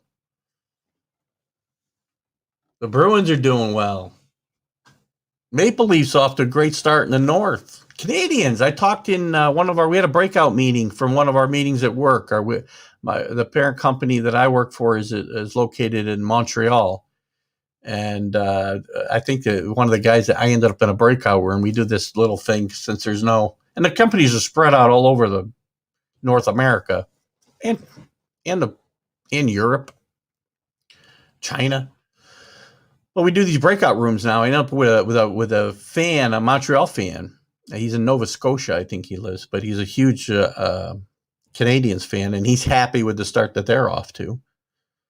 And then out west, you got the Avalanche of Colorado and Vegas. Vegas has been a great story, with where they've become in just a few years. I mean, they were nowhere, and all of a sudden went to the championship here a few years ago. Rick said he watched the little affiliate sports guy the other day. He's a character, Rick, right? I mean, I love him. I've been on the show, on Mac and Jack's show with him a few times, and he is passionate about his sports. He does things I wouldn't do. I mean, he paints his face. He does some live remotes on TikTok, which is a platform I haven't tried to get on yet. I mean, they do all short. You can only have like 1 minute videos, but he does these live shots from a bar. And I guess his group was too loud one night and he got asked to leave and whatnot. But he does a lot of fun stuff. And by the way, the Philly sports guy, I believe, is going to be one of the guys we have on site next Sunday. He's going to the Super Bowl in Tampa. So just to touch on this quickly while we're waiting on Jim Biringer. Byron Williams, who covers the NFL and is an ex-NFL player for the Giants and the Eagles, will be in Florida, I believe, and there's going to be an attempt to get some players on and whatnot. But we're going to talk to Byron a lot about. He also has a organization that he runs that helps underprivileged kids, which is a great cause. Byron is doing some work that I wish I did more of. And I always make the excuse of who has the time, but it's really shouldn't come into the equation. So we're going to have some great guys on next Sunday, guys. So 3 hours, I'll be on with Mac and Jack and Robert Butler live. And then we'll have the Philly sports guy on location, I believe, the last I heard, in Florida, and Byron Williams as well. It's going to be a fun show. It's going to be a fun Super Bowl. So I know we're off the hockey topic a little bit here, but I'm trying to stretch a little bit before Jim gets in here. He had just texted me a few minutes ago that he needed about 5 or 10 minutes, so that we should be coming up on that. Okay. Let me just text him real quick. And I'm looking for him to pop up here. So, anyway, going to be a great show. Hope you guys will tune in. I'm still working on simulcasting it to the TGI Sports Talk page so that we can see your comments and answer your questions as best we can. I don't know if I can. I'll be able to address each one like I try to do on Sundays and have the same interaction, but I hope to. It's going to be a lot of fun, though. So either if you just tune in and watch on my page, that's great. But if you go to, I know if you go to TGI Sports, not TGI Sports Talk, but Mac Sports, and I'll post these when I post during the week, some more promos for it, or even Northeast Streaming Sports. Watch there. It'll be a great show, 3 hours. Rick says Jamie is a character, as are most of their fans. He's very passionate, man. He is all over the Philly sports scene, the Eagles, and he's smart too. He's not just he's not just. And again, I'm probably doing Fireman Ed a disservice by comparing him to him, but he's really, really smart about what's going on in the world of sports in Philadelphia and in general. He's got some interesting thoughts on the Eagles. And he certainly has some great feedback on the Flyers and the Sixers as well. So he's all in on his city's sports scene. So can't have too many of those guys. It's a lot of fun. Coming up here too on TGI Sports Talk, we're going to have Roger Weiland and Ken Schott on doing my Super Bowl preview. we're at on Friday. That'll be live at 8 a.m. Eastern time, so make sure you tune in then. And we've got Doug DeCinces coming up in February. I'm still working on some guests past February 12th. Doug DeCinces was a tremendous third baseman with the Orioles and the Angels in the 70s and 80s. He's agreed to come on, and I think that'll be a lot of fun. You know, this whole Northeast Streaming Sports Network, as I mentioned, has really been a boost in just a couple of weeks to all of us that have joined. I mean, I've done some other things. I've gotten to the point where I've got 10,000 views to my shows a week, and that's tremendous. And they're all over the place. All over the place. They're in the States. They're in South America. They're in Canada. They're in the UK. They're all over Europe. I mean, not 100 people in China, but I got a bunch of people in the UK because I joined a baseball group in the UK. They're all Major League Baseball fans. And they've been eating up the interviews that I do on Fridays. They love the nostalgic. I think we really hit a niche with that. I mean, not every single week is that. Like I said, this week is going to be Roger Weiland and Ken Schott will be previewing the Super Bowl. But a lot of the stuff has been these guys who've played ball back in my days learning about sports. And I think it's been a lot of fun doing that. And the whole deal with Northeast Streaming Sports has really played in to the fact that we're all gaining followers pretty quickly. I found some other ways to do it too, but that's been a big part of it. So I see Jim has jumped in the room here. Let's see him getting himself centered on his camera a little bit. There, you want to get a little more centered there. I'm going to bring you in a second. So again, Jim Biringer is the host of The Last Word on Hockey, and hopefully I have that right. And his show airs on Mad Radio, the Mad Radio Network here on Facebook, and hopefully we can maybe get him on Nessup here soon. So with that, let me bring in Jim Biringer. Hey, what's going on? Can you hear me okay? I can. How are you? I'm good. Just got done with a little skate this morning. Felt really good. Sorry I'm a little late. So you guys keep score? Did you win? It's just fun pickup hockey on Sunday. You just get a little exercise in. So our goal is to go there, have some fun, not get hurt. Exactly. That's the goal. Excellent. So you and I chatted a little bit. I've been stretching a little bit, but I have the show right. The Last Word on Hockey. Am I right with that? That is correct. The Last Word on Hockey on the Mad Radio Network on Facebook. We just had our episode 3, season 2 last night. We talked about the Central Division. Coach Jay was back from assignment, so we got him in on the Line A talk and Dubois talk. So we broke down the trade a little bit more, how it helps Columbus. We're seeing how they were playing since they didn't know the trade, looking at all the teams, where they would finish, the goalies, since Coach Jay's a big goalie guy. Good.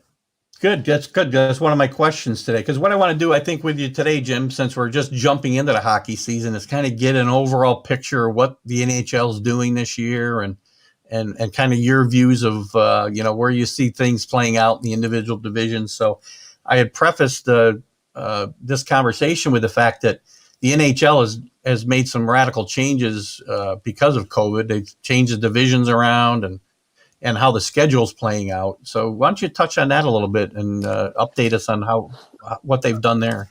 So for those who haven't been following, the big reason why the NHL had to go to 4 divisions, or as I like to say, 4 leagues within the league, is because of COVID-19 and the Canadian border. So they were trying to figure out a way to see maybe if they could cross border. But once you knew the Blue Jays couldn't do it, Raptors were playing down in Tampa. They're like, all right, well, we're either going to have to bring the team, find 7 homes for the Canadian teams down in the United States, or we're just going to have a North Division or a Canadian division. So they settled on that. They settled on a 56-game season, which, I mean, I hope they get 56 games in. I've always been a proponent of 48, maybe points percentage, see where it goes, how bad COVID is. But 56-game season we have 4 divisions. In the North, obviously all the Canadian teams. The East, pretty much as I like to call the bus division. Everybody can bus or plane, take the train. Central, and then the West division with Minnesota mixed in there somehow. But it's just a really good way of doing it, trying to keep everything not too complicated, but keeping the travel as close to everybody as possible, so we're not crisscrossing flights and going cross country as we saw in the NBA, where that led to some breakouts. Yeah, definitely. So is the schedule now specifically they're playing within their own division? That's it? That's correct. It's similar to a baseball schedule. So you're going to have like a series against the team. Like right now, the Devils are in Buffalo today. So they've played 2 games against Buffalo. They were there yesterday. They're again there today. They just played 2 against the Flyers, 2 against the Islanders. They started with 2 against the Bruins. So It's like a mini series. Like down the line, I know I've seen like Anaheim, for instance, going to play like LA 4 times in a row. Devils and Rangers meet 4 times in April. That's the way the schedule is. It just builds rivalries. And for this season, I'm all for it. It's fun, and it reminds me of like the old school stuff. It is a little different. You're right. It does kind of harken back to the original 6 days a little bit, right? So, and does the NHL, have they left themselves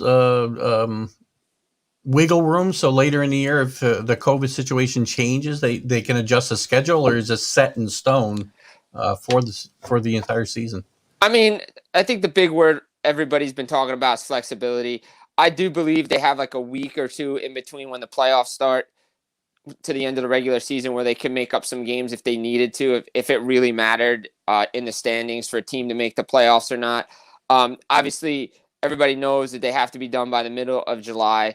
Hopefully maybe a little sooner, the way maybe series play out, because obviously Summer Olympics, if they happen, is a big thing because of NBC, and they need to be on, they have to be on NBC, so they might be relegated to USA or Peacock Network. So you want to get the season in as quickly as possible. So I definitely think they're going to figure out a way to, maybe play games at the end. But right now, as we saw with the Central, with Dallas at the beginning of the year with a COVID situation, Carolina had some. They're trying to cram in like 52 games in like 100 days. It's ridiculous the way they're doing it. But I think eventually they're going to have to figure out a way to maybe back end it a little bit, maybe 1 or 2 games here and there if it really matters for playoffs, like I said. Yeah, and come the playoffs, is the plan to go to a bubble for the playoffs? How's that going to work? I really don't know right now. That's an honest answer. I think ideally they would probably like to be in a bubble to do it because it worked.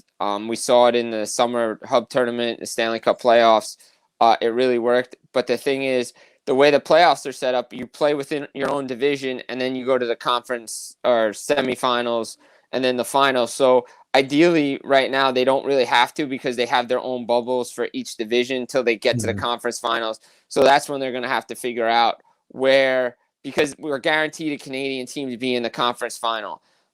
And so, that's interesting. So you have to see, okay, is the border going to be open? Are they going to cross? Are they just going to play in the U.S.? Are they going to move the bubble? It all depends on COVID, really. That's the big thing. Like, that's way down the line. Right now, they're trying to get through. Like, Chicago canceled practice yesterday. Players are on the COVID list. So it's just developing each day. You're going to have postponements. Vegas just had a couple of games postponed because of COVID. So, they're not in a bubble now. So this is what we expect. Excellent. So that's a very good overview. I appreciate that. I think it validated and also gave me some new information that I wasn't aware of. So thank you for that. You're welcome. So again, since we're looking at we're trying to look at the season, and the big picture of the season, let's kind of just go through the divisions a little bit and kind of. I guess you can talk about where they're at so far, but how do you see these divisions playing out as we go forward? And I'll just go from the top of my ESPN standings list here, which starts with the Central. For me in the Central, it's good because that's actually a perfect segue because, like I said yesterday, we talked about the Central a lot, so it's right on the top of my head. Cool. For me, the top 2 teams in that division are the Tampa Bay Lightning, the defending Cup champs. I don't know. I think right now they're maybe on the outside of the top 4, or they're just at the 4 spot. But to me, Tampa Bay, they're the champs until somebody beats them.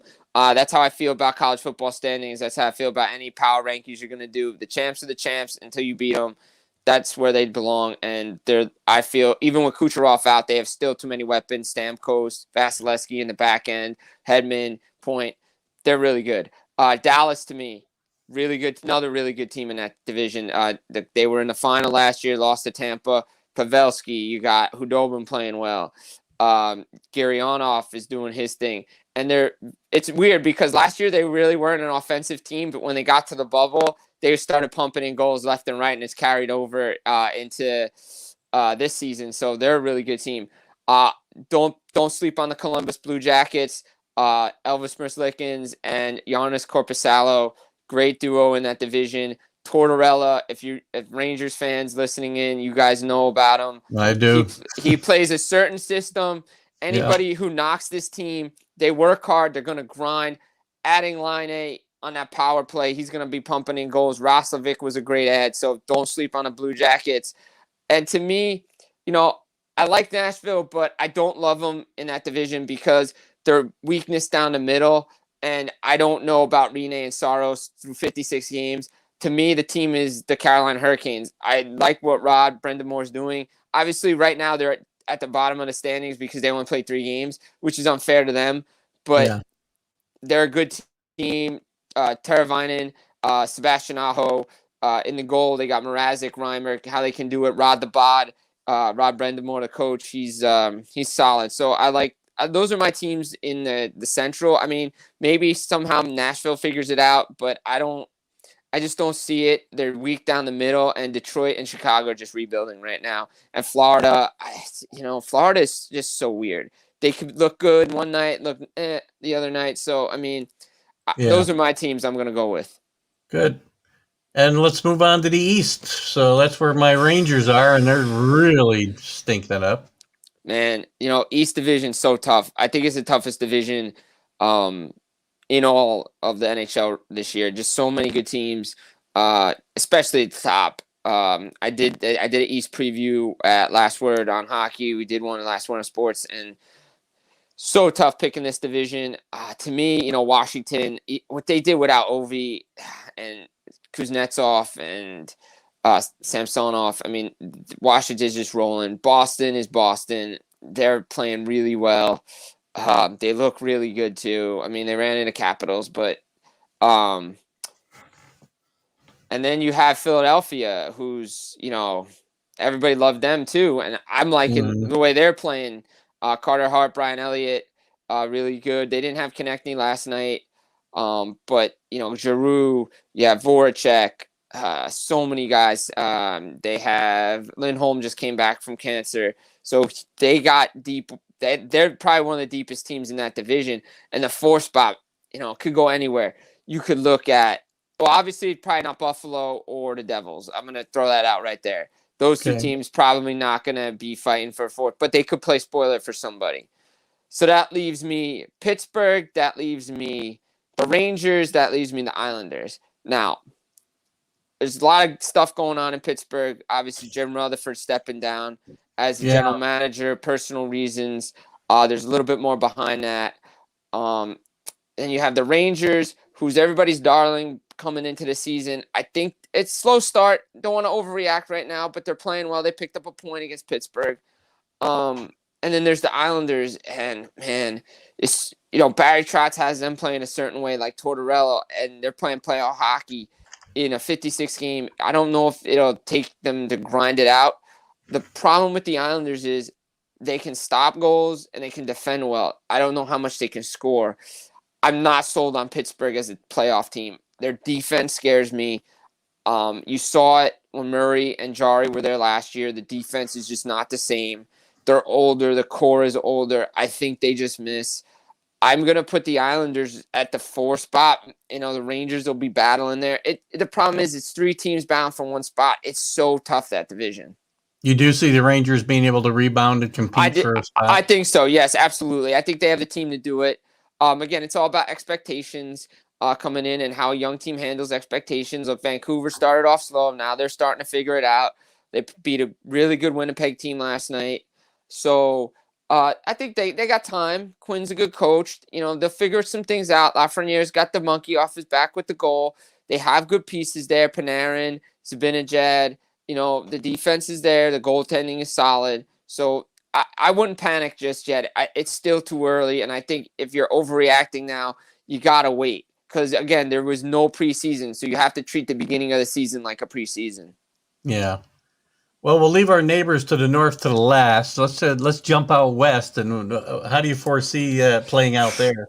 Out west, let's see. I mean, Colorado, Vegas, St. Louis. I mean, that's right down the middle. I mean, those three teams right there are really good.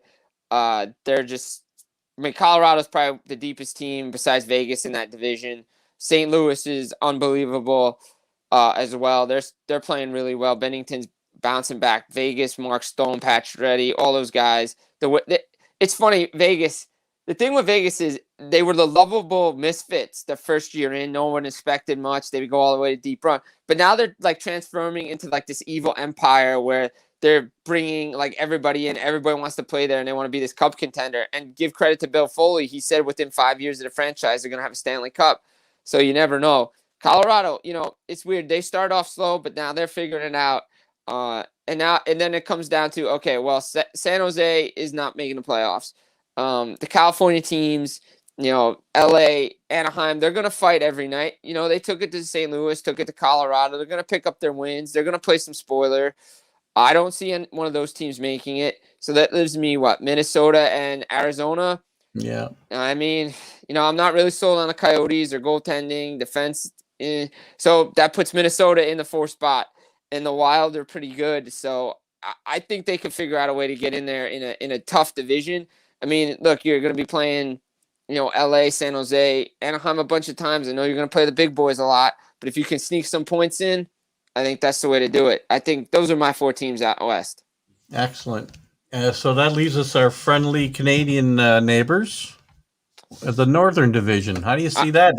It is exciting kind of to see these teams playing one another every night. I mean, I as an American fan, like, even though I watch the East a lot because of the Devils and I try to watch a lot of games, I'm always focusing on the North. Like, I'm just throw games on because like Toronto's playing Montreal or they're playing Calgary, somebody. So as I posted on the TGI Sports Talk last weekend, we did the North Division preview on Last Word on Hockey. Montreal was the clear-cut favorite to win the division, or finish top 2, whatever, however you look at it. Montreal Canadiens, deepest team. They're fast. Mark Bergevin filled needs. I'm going to be interested to watch the Anderson injury to see how long he's going to be out because he was scoring. They added to Foley, Edmondson, Allen. They did really good. Toronto, to me, they looked good last night against Edmonton, though they lost in overtime. But Freddie Anderson's playing well. Matthews, Marner, Nylander. That list goes on. A superstars, Tavares. Everybody knows from the island. Calgary, don't sleep on the Flames. I tell everybody that. They played well last night. They're getting their edge back. They're hungry. They got Markstrom in net, Kachuk, Goudreau from the New Jersey area, Lindholm. You have Monahan, Mark Giordano on the back end. So they're a team to watch. Don't sleep on those Flames. And it's between 2 teams for me because Ottawa is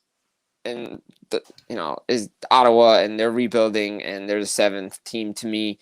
So that leaves Edmonton, Vancouver, and Winnipeg. So I'm not sold on the Oilers defense and their goaltending.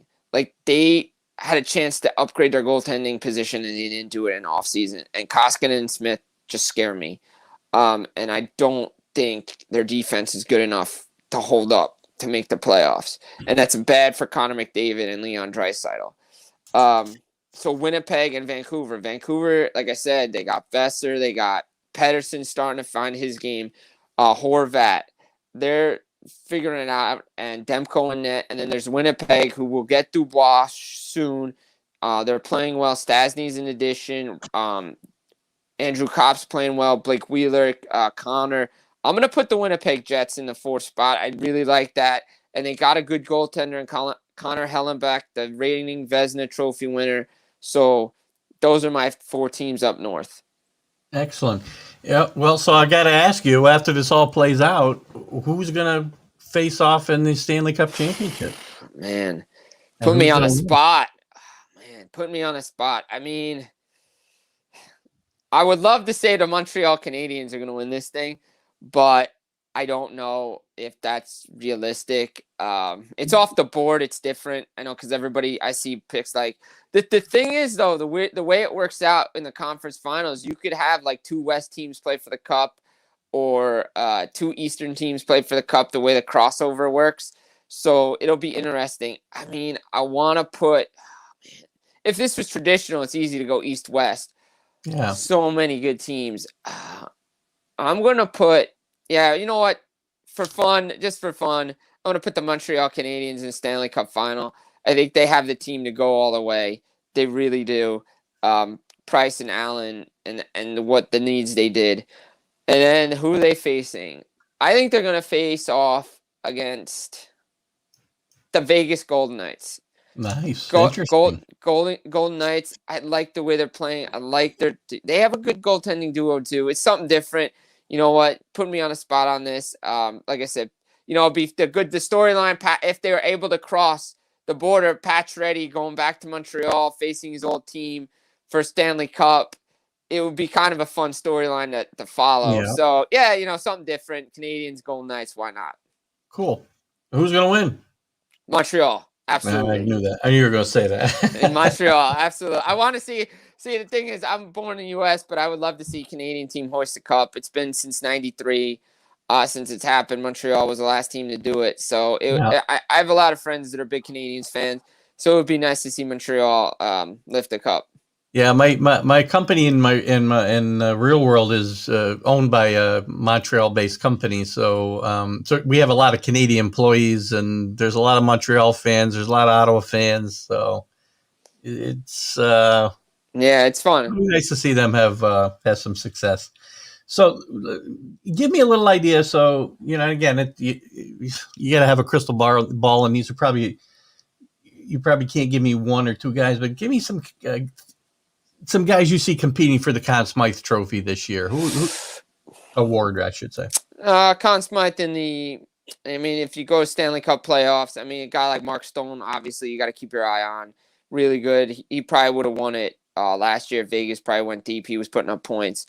Look at the back ends. You always look at a guy like Pietrangelo, just came over to Vegas. He's a good player to look at. The goalies always Price, Leonard, Fleury, Allen, one of those guys, whoever's got the hot hand.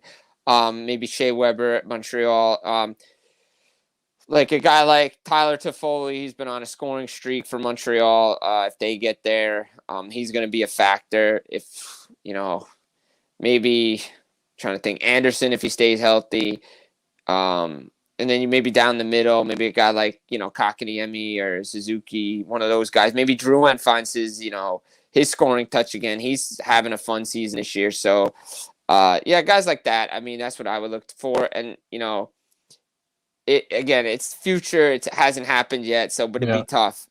Yeah. And I guess you give me your top guys for the Vezina Trophy are kind of listed in your analysis there, I'm assuming. Yeah, the Vezina guys, normal, Vasilevsky, Hallenbeck, Price, guys like that. Rask, guy's a sleeper pick to me to win it. He's always keeps the Bruins in games. For some reason, Boston fans, I don't know, they get on him for some reason. He's been a really good goalie for Boston for years now, take him to 2 cup finals. I don't know what they have against this guy, but he's really good goaltender, and I would put him as a dark horse to me. I would put him as a dark horse to win it. And Coach of the Year is a little hard to kind of pick because you got to see how things play out. But the weird thing about Coach of the Year is last year it was the Boston coach, Bruce Cassidy, who got it. Usually it goes to the coach that turns the team around. So I thought like guy like Tortorella or Paul Maurice should have got it because the way they got their teams, how much they lost in the offseason prior to last season and keeping their teams in the playoff race, and they both made the playoff bubble, playing round. I thought like Maurice or Tortorella, a guy like that, should have won it. I feel like Tortorella always has a strike against him that he doesn't get. Yeah, no, the media considered. Yeah. Yeah, the media like doesn't like him. No, he's always had that on his back. So let me ask you a couple of questions before we let you go, just to follow up on the Pittsburgh situation. Is there anything more that you have to add to the GM stepping down? Do you have more solid information on that or not? So a couple of things on the Pittsburgh situation that I was able to talk to somebody about. So one, it appeared that Jim Rutherford had put a trade in or tried to trade Chris Letang to a team up north, tried to acquire a younger defenseman. However, there was some issues with management, and they felt that Malkin, Crosby, and Letang should retire as Penguins because they're the cornerstone of what happened. So that was probably part of the situation.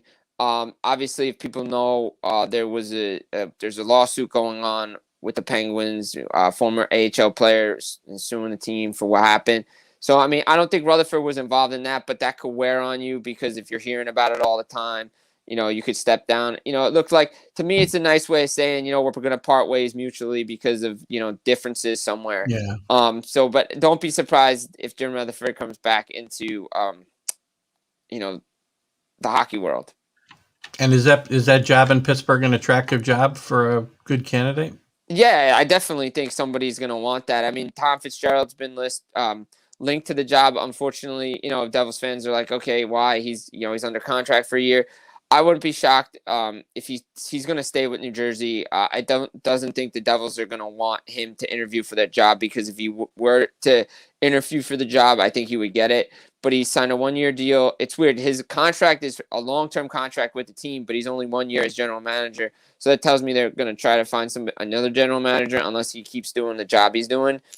Also, they see him in their future. So Tom Fitzgerald and the Devil, I think he's staying with the Devils. I mean, guys have been linked like John Ferguson Jr., former Leafs general manager. Ron Hextall has been linked. But the former Penguin guy that was in there that was in Buffalo, Jason Botterill. But the guy that's there, Patrick Alvin, is he's comparable. He's scouted. He knows the team pretty well, so he's going to get a shot. But I wouldn't be shocked to see if they bring somebody in from the outside to run that organization. All right, cool. One last question I have before I let you go today, Jim, and I don't even know if you can answer it for me, but it's something that always bugs me. It's come up when I guessed on the Mac and Jack show talking about the Knicks. And the Knicks and the Rangers have the same owner. Yeah. And while the Rangers haven't, been winning a Stanley Cup year after year, obviously, they have been competitive. They have, put a good product on the court or on the ice, unlike the Knicks putting a good, consistent product on the court in the last dozen years. Why does it? And again, the feeling in the Knick world is the owner is a big problem, and guys won't come here and play or coach. I mean, do you have a feeling of why it doesn't translate to the hockey the same way, or it doesn't seem to anyway? Because James Dolan doesn't know anything about the Rangers or hockey. He just he doesn't know anything about basketball either. By the way, no, he doesn't know anything about basketball. But he's letting the people he hires run the team. He's not trying to be Jerry Jones. Like with the Knicks, he's trying to be like Jerry Jones. Right. But in the hockey world, he's letting them do their thing, and it's like they put that fan letter out a couple years ago, letting him know, hey, we're going through this rebuild. This is what we're gonna do. This is how we're gonna do it. But he doesn't get involved in it because you're gonna hire the best people for the position, and you're gonna let them do their job.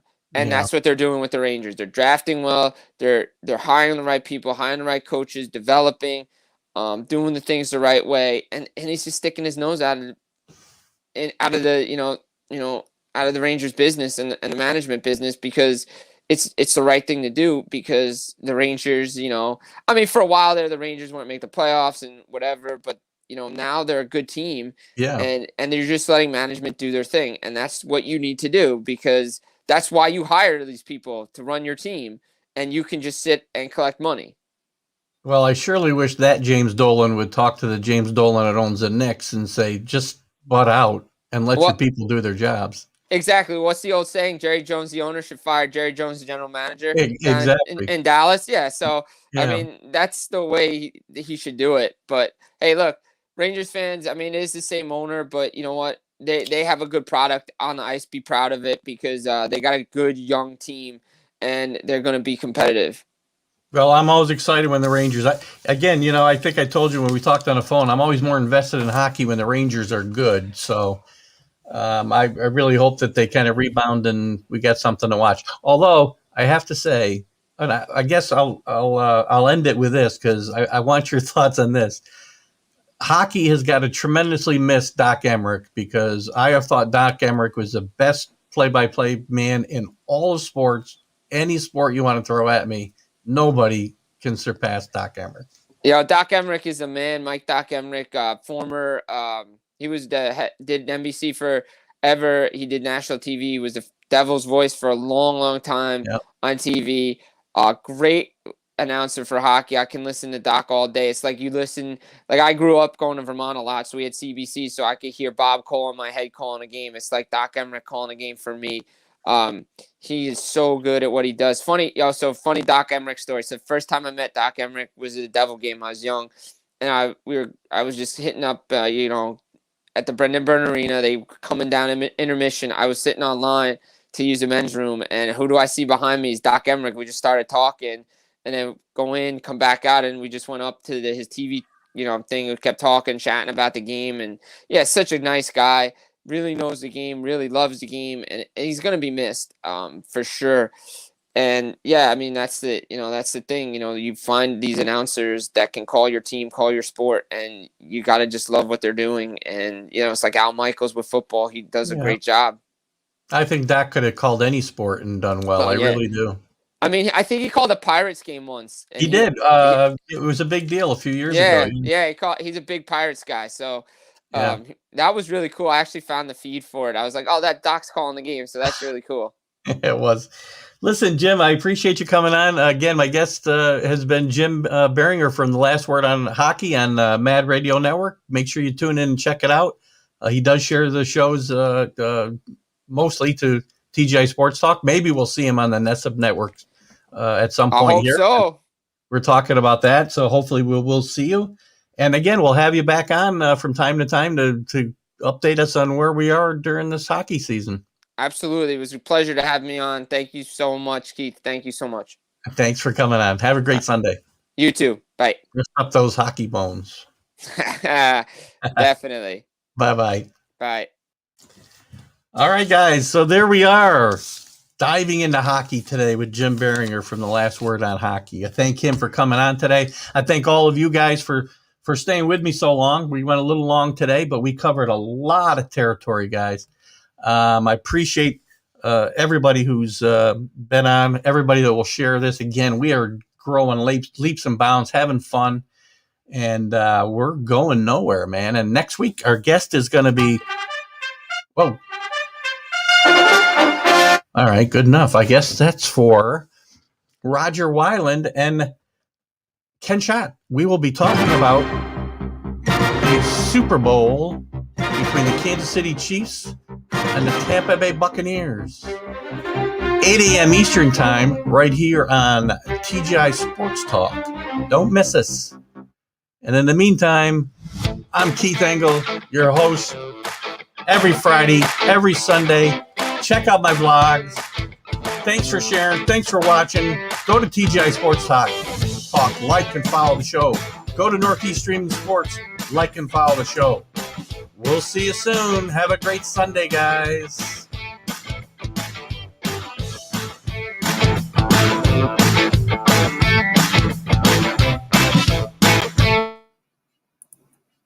You're listening to TGI Sports Talk with your host, Keith Engel, on Northeast Streaming Sports.